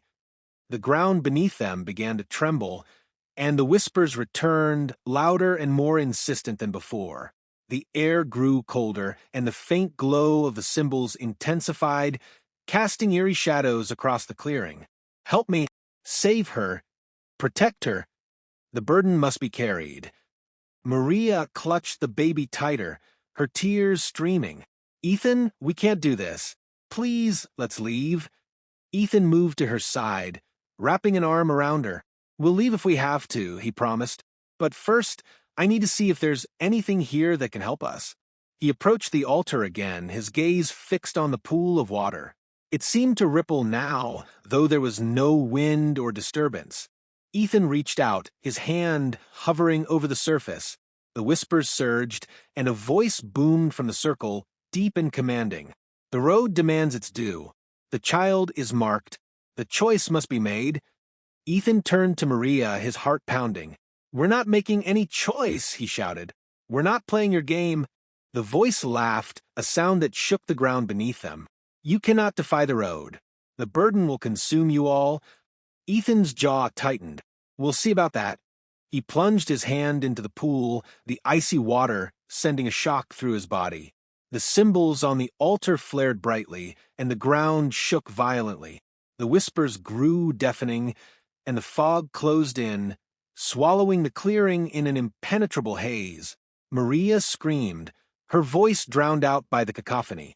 The baby wailed, its cries piercing through the noise. Ethan gritted his teeth, his hand clutching something solid within the pool. And then, as suddenly as it had started, the chaos stopped. Ethan stumbled back, clutching a small, glowing object in his hand. It was a stone, smooth and warm to the touch, its surface etched with the same symbols as the altar. What is it? Maria asked, her voice trembling. I don't know, Ethan said, his breath ragged. But I think it's the key to ending this. The whispers returned, softer now, almost mournful. The burden must be carried. The road takes what it is owed. Ethan looked at Maria, his determination unwavering. We're going to end this, once and for all. And with that, they turned and began their descent, the glowing stone their only hope against the road's unrelenting curse. The trek down the ridge felt heavier than the climb. The glowing stone in Ethan's hand pulsed faintly like a heartbeat, as if alive with a power they couldn't yet understand. The whispers seemed to retreat into the fog, their mournful tone an unsettling contrast to their earlier insistence. Maria clutched the baby tightly, her eyes darting between the trees. Ethan, she said softly, her voice shaking, do you really think this stone can stop it? What if? What if it's another trap? Ethan glanced at her, his expression grim but resolute. I don't know what it is, but it's the only lead we have. We've made it this far, Maria. We can't turn back now. Maria nodded reluctantly, though the doubt in her eyes lingered. She adjusted the baby in her arms, who had stopped crying but seemed unnaturally quiet, its tiny body trembling slightly against her chest. The forest around them grew darker as they descended, the trees closing in like sentinels guarding an unspoken secret. The air was cold and damp, the fog clinging to their clothes and skin. Every sound, the snap of a twig, the rustle of leaves, felt amplified, sending shivers down their spines. Ethan kept his eyes on the map, its faded markings guiding them toward the main road. If we can just make it back to the car, we'll have a chance, he said, more to himself than to Maria. Maria's steps faltered, and she grabbed Ethan's arm. What if the whispers come back? What if the road won't let us leave? Ethan turned to her, his jaw tightening. Then we fight. Whatever this thing is, whatever it wants, it's not taking us. Maria nodded, her grip on the baby tightening. We have to protect her, Ethan. No matter what. Ethan placed a reassuring hand on her shoulder. We will. As they continued, the whispers began to creep back, faint and distant at first, like a breeze stirring through the trees. But with each step, they grew louder, their mournful tones laced with something darker anger. Help me. Save her. The burden must be carried. Ethan's grip on the glowing stone tightened. It's trying to scare us, he said, his voice steady despite the fear creeping into his chest. Don't listen to it. Maria pressed closer to him, her face pale. It's not just whispers anymore, Ethan. It feels heavier. Ethan nodded grimly. He felt it too, a weight pressing down on them, as if the forest itself were alive, watching, waiting. Suddenly, the ground beneath them shook violently, sending them both to their knees. The baby wailed, its cries cutting through the oppressive silence. Maria clutched it protectively, her eyes wide with fear. Ethan, she screamed, her voice barely audible over the rumbling. Ethan scrambled to his feet, pulling Maria up with him. Run, he shouted, his voice echoing through the trees. They sprinted down the trail, the glowing stone in Ethan's hand illuminating the path ahead. The ground trembled with each step, and the whispers grew deafening, overlapping, and chaotic. Turn back. The road takes what it is owed. The burden must be carried. The fog thickened, swirling around them like a living thing. Shadows darted through the trees, their forms shifting and indistinct. Maria stumbled, nearly dropping the baby, but Ethan caught her, pulling her forward. "We're almost there," he shouted, though he wasn't sure if it was true. The map was useless now, the markings smudged and unreadable. He could only hope they were headed in the right direction. The whispers grew louder, their tone desperate and furious. The shadows closed in, and for a moment, Ethan thought he saw the glowing eyes of the figure from the cabin, watching them from the fog. And then, just as suddenly as it had started, the chaos stopped. They burst through the trees and onto the main road, the oppressive weight lifting as the fog receded slightly. Ethan and Maria collapsed onto the asphalt, gasping for breath. The baby's cries softened, its tiny body trembling in Maria's arms. Ethan looked around, his heart pounding. The road stretched out before them, empty and quiet. The fog lingered at the edges, but it no longer felt alive, no longer pressing in on them. "We made it," Maria whispered, tears streaming down her face. "We're out." Ethan nodded, though his grip on the glowing stone didn't loosen. "For now," he said, his voice low. "But it's not over." Maria looked at him, her fear evident. "What do you mean?" Ethan held up the stone, its faint glow pulsing like a heartbeat. "This thing, it's connected to the curse, to the road. If we're going to end this, we have to figure out what it is and how to use it." Maria hesitated, then nodded. "What's next?" Ethan stared down the road, his jaw tightening. "We keep moving. There has to be someone who knows what this is, someone who can help us." As they stood, the whispers returned, faint and distant, like a warning carried on the wind. "Help me. Save her. The road always claims its due." Ethan wrapped an arm around Maria, his determination unwavering. "Not this time," he said, his voice firm. "Not if I can help it." Together, they set off down the road. The glowing stone, their only hope against the darkness that still lurked behind them. Ethan and Maria moved cautiously down the desolate road, their breaths visible in the cold, damp air. The glowing stone in Ethan's hand pulsed faintly, casting just enough light to push back the shadows that seemed to cling to them. The baby in Maria's arms had quieted, its small whimpers a fragile reminder of the life they were trying to protect. The road stretched endlessly before them, disappearing into the fog like a pathway to nowhere. The oppressive silence was only broken by the crunch of gravel under their shoes and the faint whisper of the wind, though Ethan could have sworn it carried distant voices.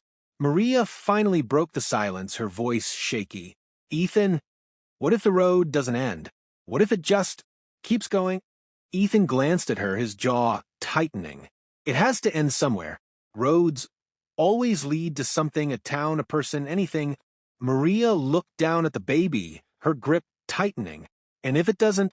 Ethan didn't answer. He didn't want to entertain the thought that the road might be as endless as the curse they were trying to escape. The whispers returned, faint at first, weaving through the air like tendrils of smoke. Ethan froze, his heart pounding. Maria stopped beside him, her eyes darting nervously into the fog. "Did you hear that?" she whispered. Ethan nodded, his fingers tightening around the stone. The whispers grew louder, overlapping and fragmented, their tones shifting between pleading and warning. "Help me. Save her. The burden must be carried." Ethan turned in a slow circle, scanning the fog. The shadows were moving again, shifting at the edges of their vision. His pulse quickened as he spotted a familiar figure, tall and shrouded in mist, its glowing eyes piercing the darkness. "It's here," he said, his voice low and steady. "Stay behind me." Maria stepped closer to him, her fear palpable. The baby stirred in her arms, letting out a soft cry that seemed to echo unnaturally through the fog. The figure stepped forward, its form more distinct now. It was the same spectral entity they had encountered before, its hollow eyes glowing with an unnatural light. Its presence seemed to drain the air around them, leaving a suffocating void. "The road knows," the figure said, its voice deep and resonant. "It always knows."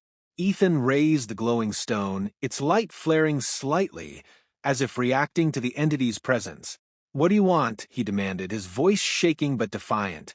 "Why won't you leave us alone?" The figure tilted its head, its gaze fixed on the baby. The child carries the burden, it said. The road's mark is eternal. You cannot outrun it. Ethan stepped protectively in front of Maria, his grip on the stone tightening. We'll find a way to break it. Whatever this is, we're not letting it take her. The figure let out a low, rumbling laugh. Foolish mortal. The road does not forgive. The road does not forget. Its claim is absolute. The whispers surged, louder and more chaotic, swirling around them like a storm. The ground beneath them trembled, and the fog thickened, pressing in on all sides. Maria clutched Ethan's arm, her voice rising in panic. Ethan, what do we do? It's closing in. Ethan raised the stone higher, its light growing brighter as the whispers intensified. Stay close to me, he said, his voice firm. We're not letting it win. The figure stepped closer, its movements slow and deliberate. The road offers only one path, it said. Accept the burden or be consumed. Ethan's jaw clenched. We're not playing your game. The stone flared brightly, its glow cutting through the fog like a blade. The figure recoiled slightly, its form flickering as though disrupted by the light. The whispers faltered, their chaotic tones softening into a single, mournful refrain. Help me! Save her! The ground beneath them stilled, and the fog began to recede, retreating like a tide. The figure faded into the mist, its glowing eyes the last thing to disappear. Ethan lowered the stone, his breaths ragged. It's gone. For now. Maria leaned against him, her body trembling. What just happened? Did the stone... scared away? Ethan nodded, though his expression remained grim. It seems like it, but it won't stay gone for long. Maria looked at the baby, her tears streaking her face. What do we do, Ethan? How do we stop this? Ethan stared down the road, his resolve hardening. We find someone who knows what this is, someone who can tell us how to end it. Maria hesitated, then nodded. But where do we even start? We don't even know where we are. Ethan looked at the stone, its faint glow a reminder of the power it held. The road led us here for a reason. If it's going to keep playing its game, we'll use it to find the answers we need. He wrapped an arm around Maria, pulling her close as they started walking again. The whispers had faded, but the weight of their presence lingered, a constant reminder that the road wasn't done with them yet. As they moved forward, the fog seemed to part slightly, revealing a faint light in the distance. Maria's breath caught, hope flickering in her eyes. Is that a town? She asked. Ethan nodded, though his expression remained wary. Maybe. Let's see what's there. Together, they pressed on, the light growing brighter with each step. But as they drew closer, Ethan couldn't shake the feeling that the road wasn't leading them to salvation. It was leading them to something far worse. The faint light ahead grew stronger as Ethan and Maria approached, illuminating the outline of a small town shrouded in the lingering fog. The buildings were old and worn, their wooden facades cracked and faded. A single flickering street lamp cast long shadows on the cobblestone road that led into the heart of the settlement. Ethan stopped at the edge of the town, gripping the glowing stone tightly. The whispers had faded, replaced by an unsettling silence. Maria clutched the baby close, her eyes darting between the darkened windows of the surrounding buildings. Do you think it's safe? She asked, her voice trembling. Ethan scanned the empty streets, his jaw tightening. I don't know, but we need to keep moving. They stepped cautiously into the town, their footsteps echoing in the stillness. The air felt heavy, thick with the weight of something unseen. The few signs that hung above the buildings swung lazily in the faint breeze, their faded lettering barely legible. Market Street read one sign, another simply said, "In." It feels abandoned, Maria whispered, glancing over her shoulder. Like no one's been here for years. Ethan nodded, his unease growing. Maybe, but someone or something left that light on. He pointed toward the flickering street lamp, its dim glow casting eerie shadows on the cracked pavement. As they moved deeper into the town, a faint sound reached their ears, a soft, rhythmic tapping, like footsteps on cobblestones. Ethan froze, his grip on the stone tightening. Did you hear that? Maria nodded, her face pale. It's coming from up ahead. They stood in silence, listening as the tapping grew louder, echoing through the empty streets. A shadow appeared at the far end of the road, moving slowly toward them. It was a tall figure, its form obscured by the fog, but unmistakably human. Ethan stepped in front of Maria, raising the glowing stone. "Who's there?" he called, his voice steady but tense. The figure didn't respond. It continued to approach, its footsteps deliberate and unhurried. As it drew closer, the fog thinned slightly, revealing an old man dressed in a tattered coat and a wide-brimmed hat. His face was lined with deep wrinkles, his eyes sharp and penetrating despite his hunched posture. "You shouldn't be here," the man said, his voice gravelly and low. Ethan didn't lower the stone. "We don't have a choice. We're looking for answers." The old man's gaze shifted to the baby in Maria's arms, his expression darkening. "The child carries the mark," he said. "The road won't let you go." Maria took a step back, her arms tightening around the baby. "What do you mean? What's happening to us?" The man sighed, his shoulders sagging. "The road is alive. It's not just a path, it's a force ancient and unyielding. It claims what it wants, and once it's marked you, there's no escaping it." Ethan stepped forward, his jaw clenched. "Then how do we stop it? There has to be a way." The man shook his head slowly. "You don't stop it. You survive it. The road always takes what it's owed." "Not this time," Ethan said, his voice firm. He held up the glowing stone. "What about this? Does it mean anything to you?" The old man's eyes widened slightly, and he took a step closer, his gaze fixed on the stone. "Where did you get that?" he asked, his tone sharp. "From the origin," Ethan said. "At the altar in the woods." "What is it?" The man hesitated, then gestured for them to follow. "Come with me. If you want answers, I'll tell you what I know. But you won't like it." Ethan glanced at Maria, who nodded reluctantly. Together, they followed the old man down a narrow alley and into a small, crumbling building. Inside, the air was thick with the scent of dust and with smoke. A fire burned low in a stone hearth, casting flickering light on the walls. The man motioned for them to sit, then lowered himself into an old chair with a groan. "That stone," he began, his voice grave, "is a tether. It's part of the road's power, a piece of what binds it to the living. It reacts to those who are marked." Maria's face paled. "The baby?" The old man nodded. "The child is the road's focus now. The mark binds her to it. And as long as she carries it, the road will follow you." Ethan's hands tightened into fists. "There has to be a way to break the mark. How do we do it?" The man leaned forward, his expression grim. "Breaking the mark requires a sacrifice. The road doesn't give up its claim freely. Someone must willingly take the burden in her place." Maria's eyes filled with tears. "You mean one of us has to take it?" The man nodded slowly. "The road is relentless. It always takes what it's owed. But if someone else takes the mark, the child will be freed." Ethan stood, his body tense. "Then I'll do it. Whatever it takes." "No," Maria said, her voice breaking. "Ethan, you can't. We don't have a choice, Maria," Ethan said, his voice firm. "I'm not letting it take her." The old man watched them silently for a moment before speaking again. "There's one more thing you should know. The mark doesn't just take you. It consumes you. Once you bear it, you belong to the road." Ethan's jaw tightened. "I don't care, as long as she's safe." Maria sobbed, clutching the baby tightly. "There has to be another way," she pleaded. "There has to be." The man shook his head. "There's no other way. The road always claims its due." Ethan knelt beside Maria, taking her hand. "We'll figure it out," he said softly. "We'll find a way through this." But even as he spoke, the whispers began to return, louder and more insistent than before. The road was calling, and time was running out. The whispers grew louder, pressing against the walls of the small room, like an invisible storm. Ethan stood, gripping the glowing stone as its faint light pulsed in rhythm with the haunting voices. The old man stared at him, his expression solemn but resigned. "The road doesn't wait," the man said, his voice low. "The longer you delay, the more it takes." Maria clutched the baby tighter, her face streaked with tears. "Ethan, we can't do this. There has to be another way."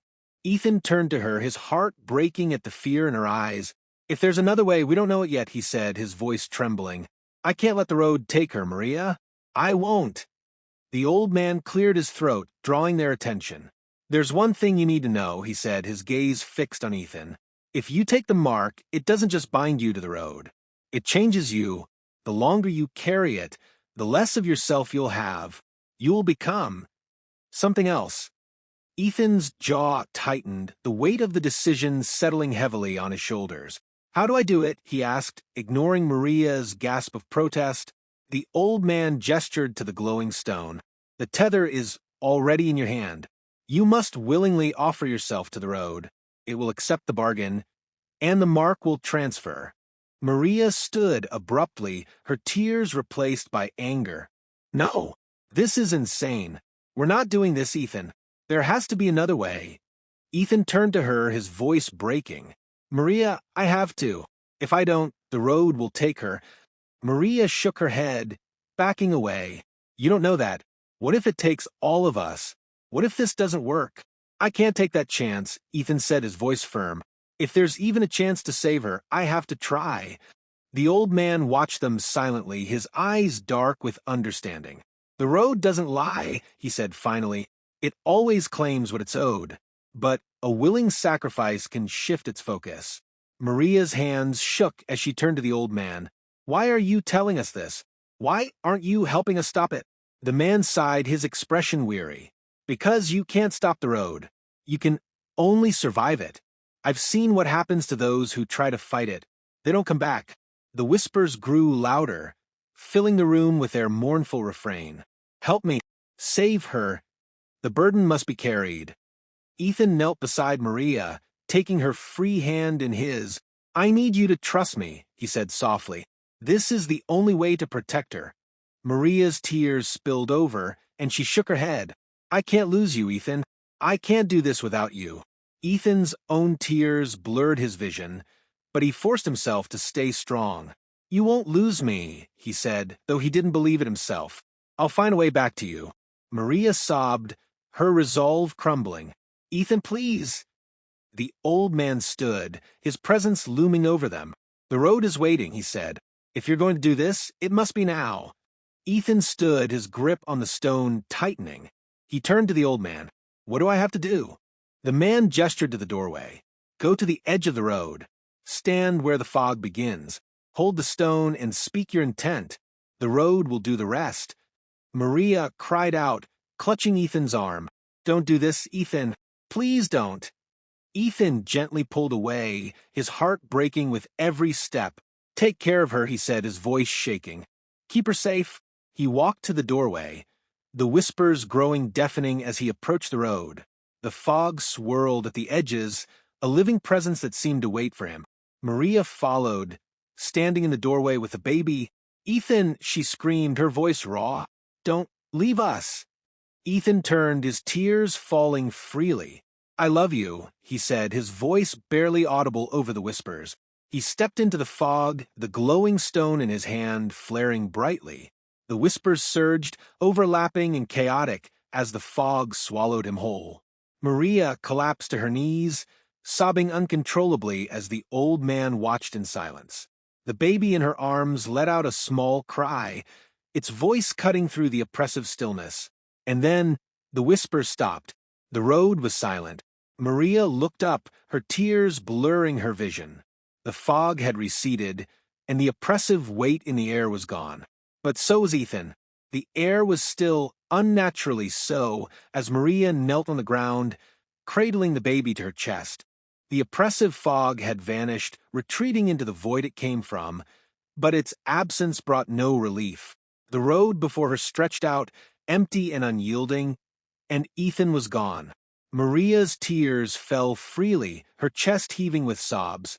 She couldn't process what had just happened, the way Ethan had stepped into the fog, the glowing stone in his hand, the whispers swallowing him whole. It felt like the world had collapsed around her. The old man stood in the doorway of the small house, his face unreadable. "It's done," he said softly, his voice carrying an air of finality. "The road has what it wanted." Maria looked up at him, her eyes burning with grief and fury. "He's gone," she said, her voice cracking. "You told us this would save her. But what about him? How do I get him back?" The old man sighed, his shoulders sagging as he stepped closer. "The road doesn't give back what it takes," he said. "Ethan made his choice. He carried the burden so your child wouldn't have to." Maria shook her head, fresh tears spilling down her face. "That's not good enough. There has to be a way to bring him back." The old man hesitated, his gaze falling to the baby. "The mark is gone now. The child is free. Ethan's sacrifice gave her a future." Maria's grip on the baby tightened. "And what about our future? What about Ethan?" The man's expression darkened. "The road doesn't play fair. It never has. You're lucky it let you go at all." Maria struggled to her feet, her body trembling. "No, there has to be someone who can help. I won't just let him go." The old man met her gaze, his eyes weary. "If you go after him, the road will claim you too. You'll be walking straight into its trap." "I don't care," Maria said, her voice steady despite the tears streaming down her face. "If there's even a chance I can bring him back, I'll take it." The old man shook his head. "You're chasing a ghost. The road has him now. You can't fight it." Maria ignored him, turning back toward the road.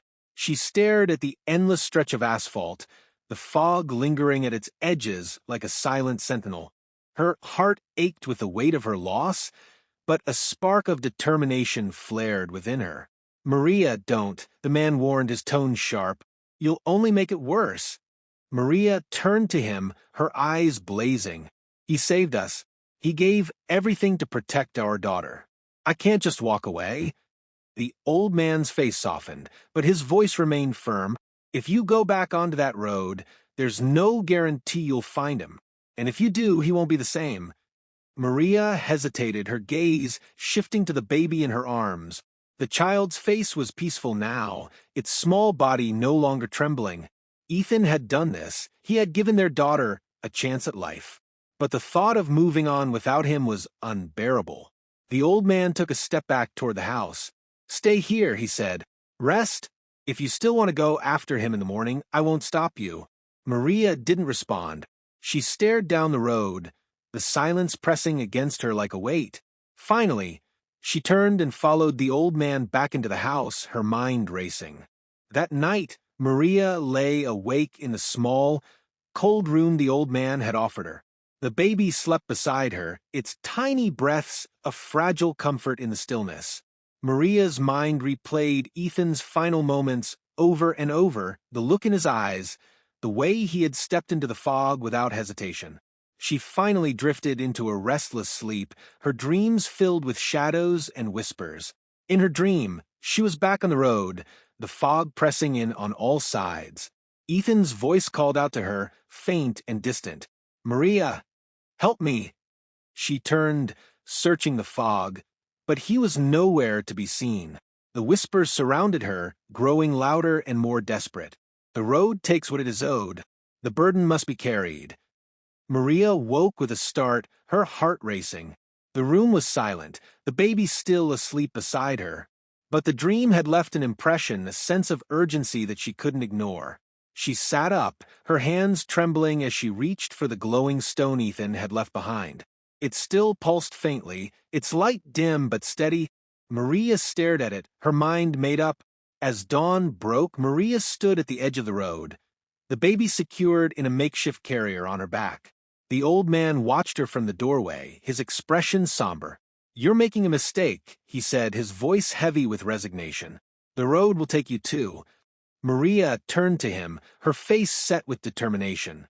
"If there's even a chance I can save him, it's worth it." The old man sighed, shaking his head. "May the road be kinder to you than it was to him." Without another word, Maria stepped onto the road, the glowing stone in her hand. The fog began to swirl, the whispers returning in faint, haunting tones. "Help me! Save her! The burden must be carried."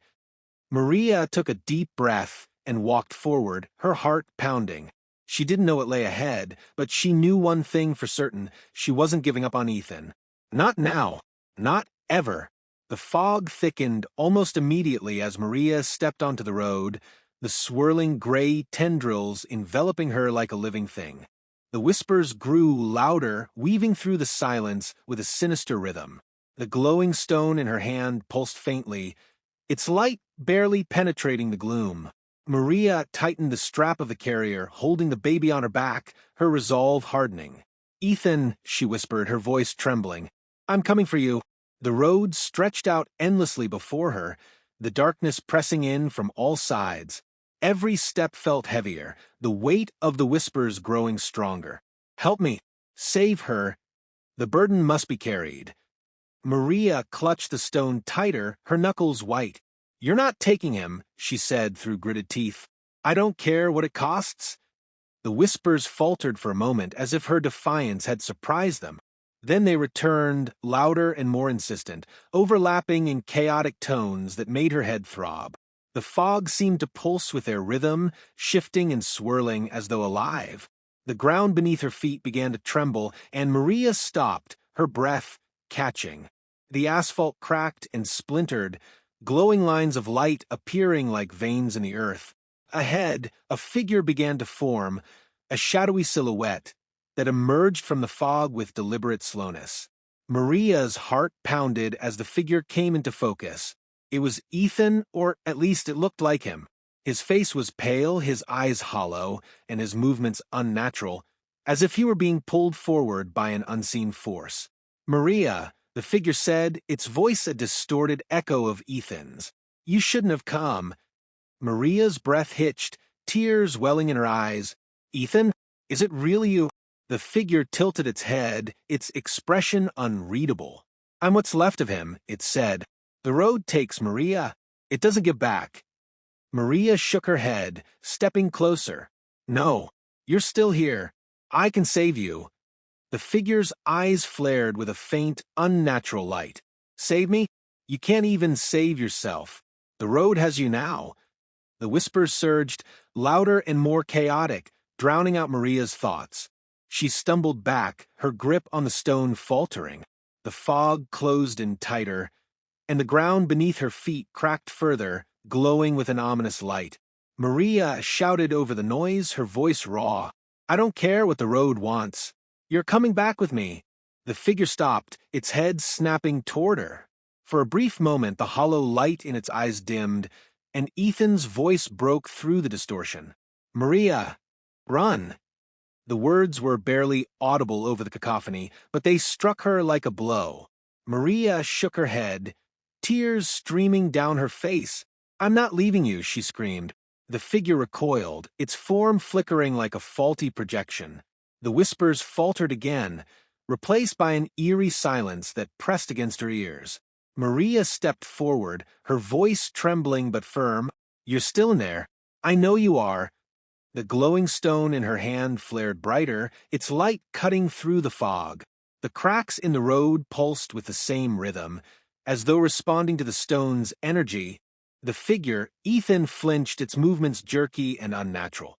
"The road won't let me go," he said, his voice strained. "It's too late." "It's not too late," Maria said, her voice steady. "I won't let it be." The stone pulsed again, its light intensifying. The whispers returned, furious and chaotic, but Maria stood her ground. She stepped closer to Ethan, holding the stone out in front of her. "Take it," she said, her voice breaking. "If this is what binds you to the road, then take it back." The figure hesitated, its hollow eyes flickering.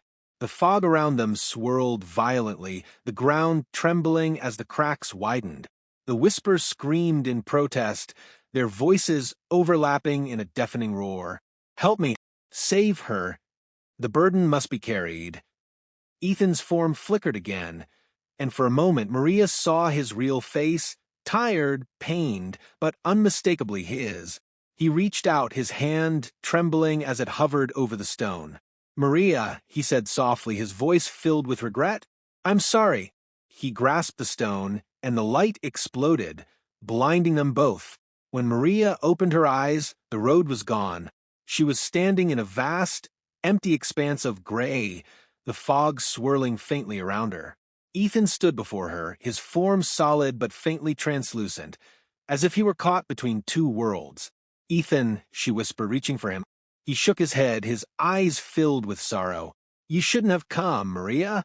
You don't belong here." "I came to bring you back," she said, her voice trembling. "I won't leave without you." Ethan looked down at the glowing stone in his hand, its light dimming. The road doesn't let go. It always takes what it's owed. Then take me instead, Maria said, her voice firm. If that's what it wants, it can have me. Just let him go. Ethan's eyes widened, his expression twisting in anguish. No, I won't let you do that. You don't have a choice, Maria said, stepping closer. You took the burden to save her. Now, I'll do the same for you. The fog around them thickened, and the whispers returned, soft and mournful.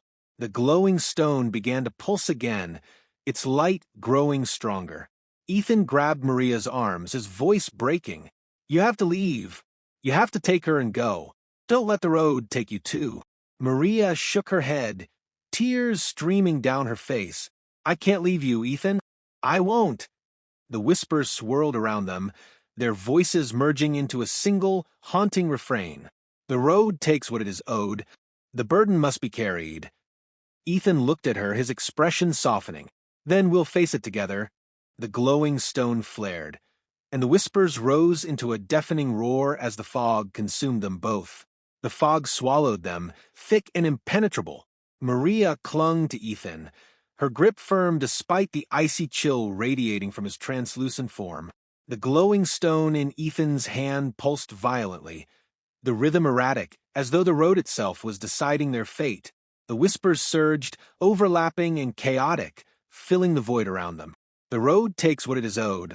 The burden must be carried. Ethan turned to Maria, his hollow eyes filled with a strange mix of sorrow and determination. Maria, listen to me, he said, his voice trembling but resolute. You have to go. You have to take her and leave. There's no way out of this for me.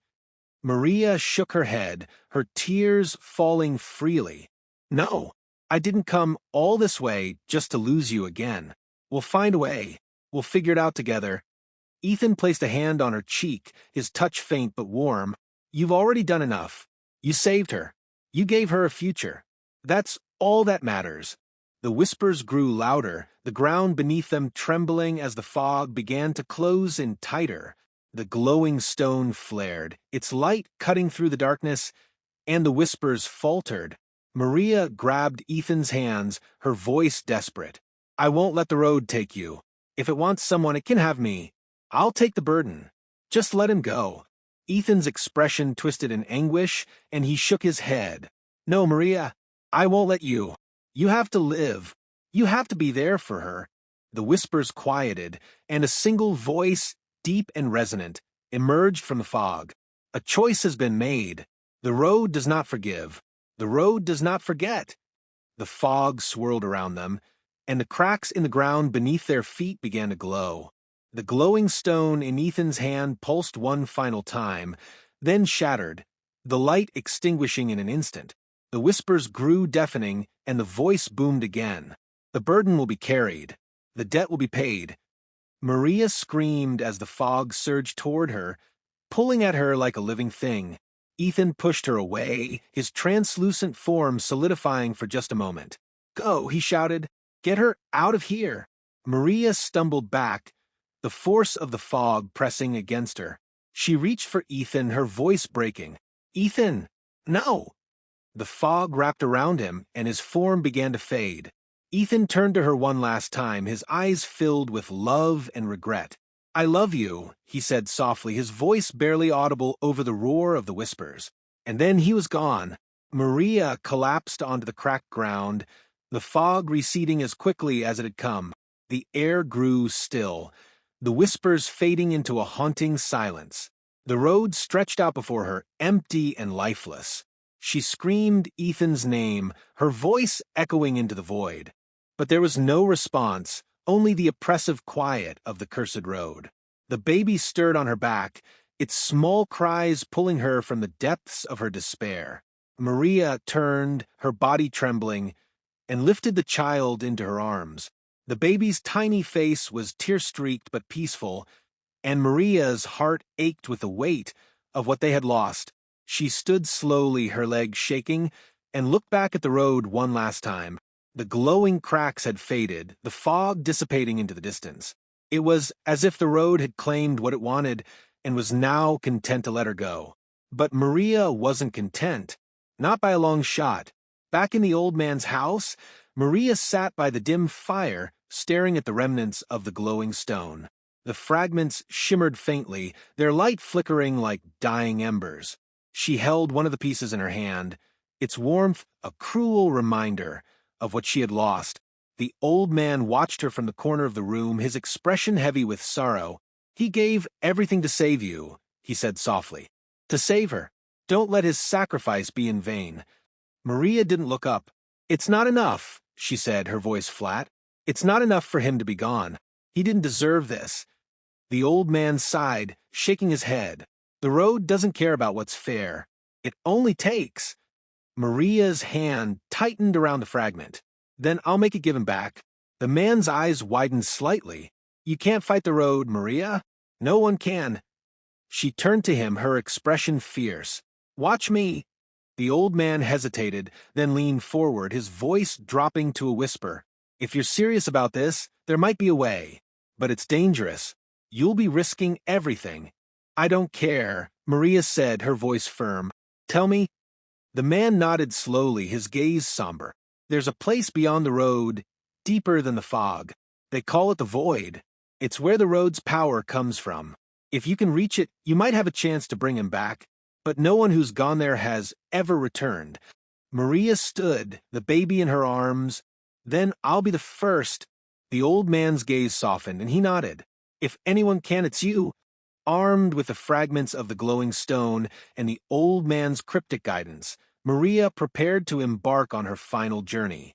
The road stretched out before her, dark and foreboding. But her resolve was stronger than ever.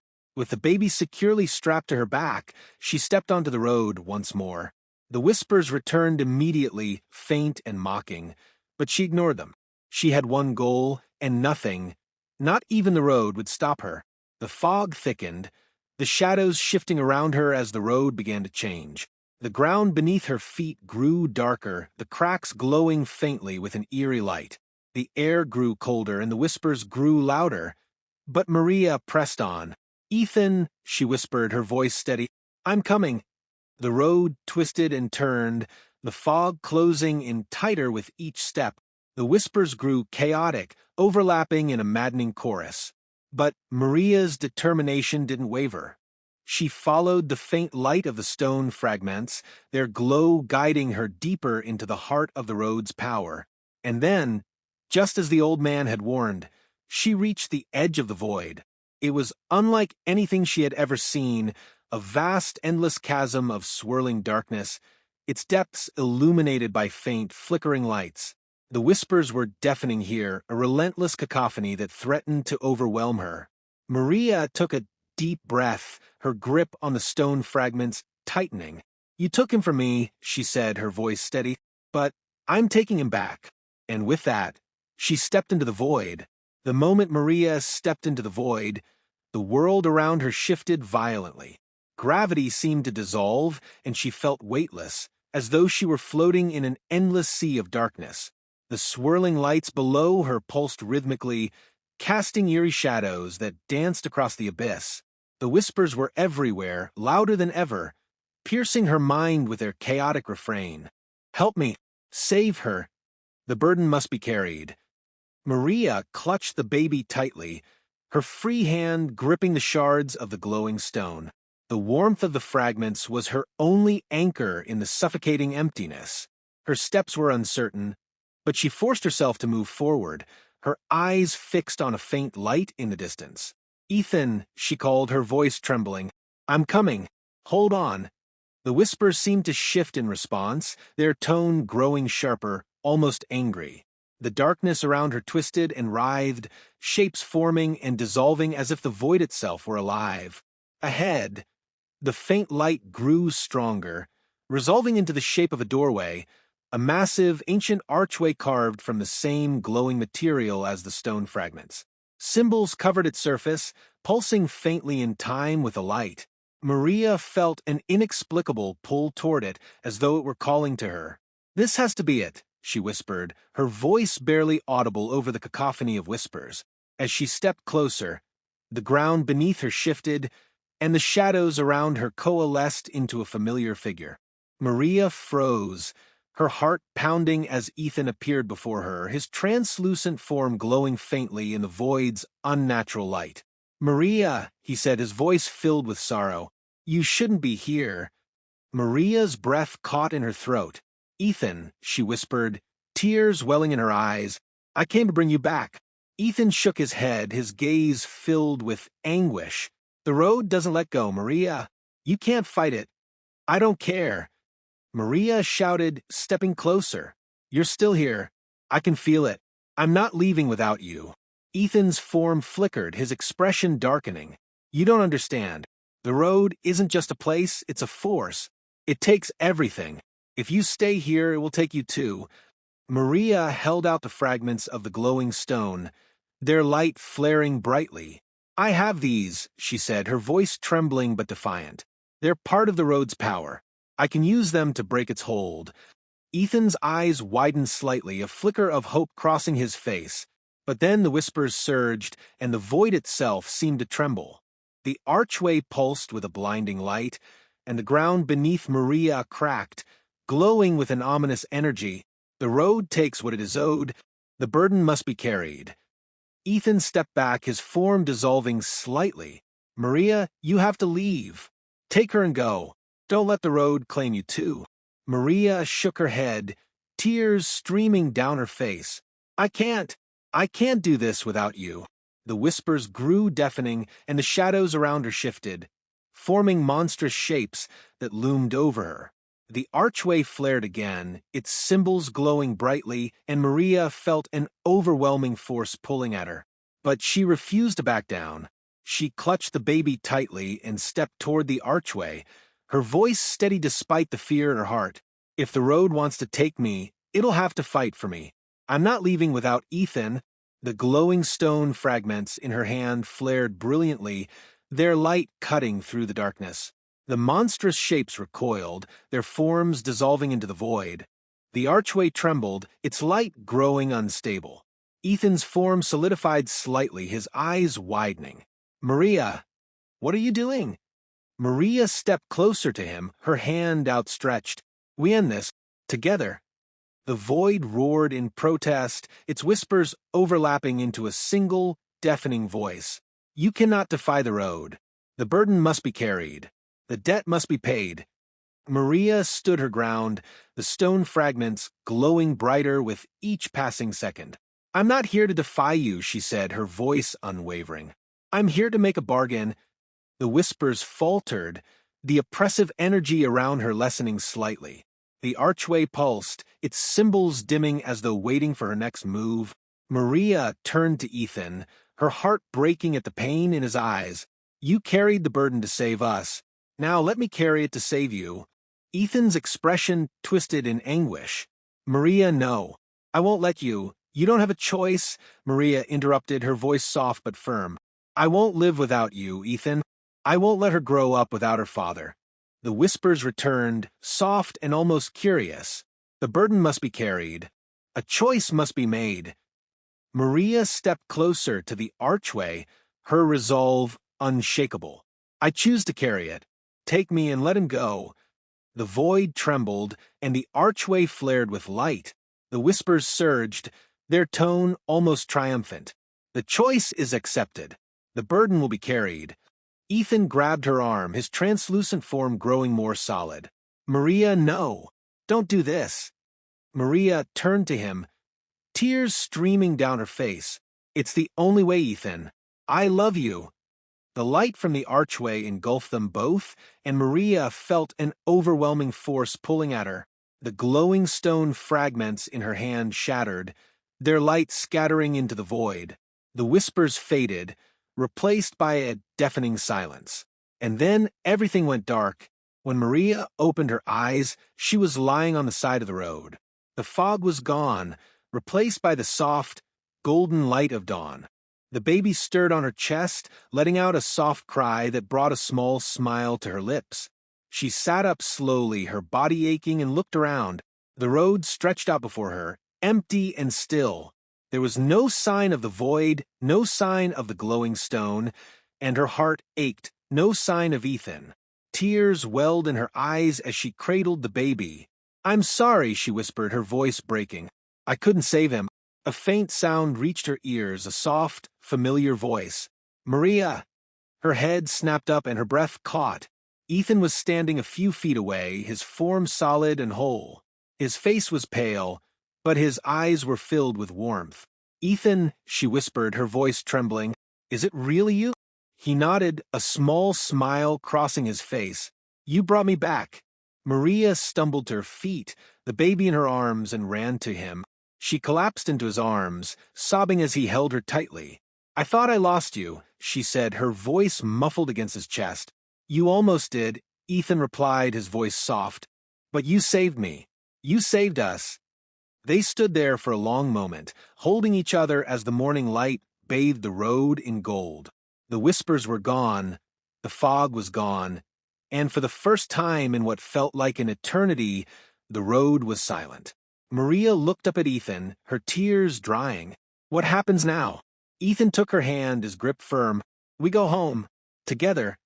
And as they walked away from the cursed road, the weight of the past lifted with every step, leaving only the promise of a future they had fought so hard to reclaim.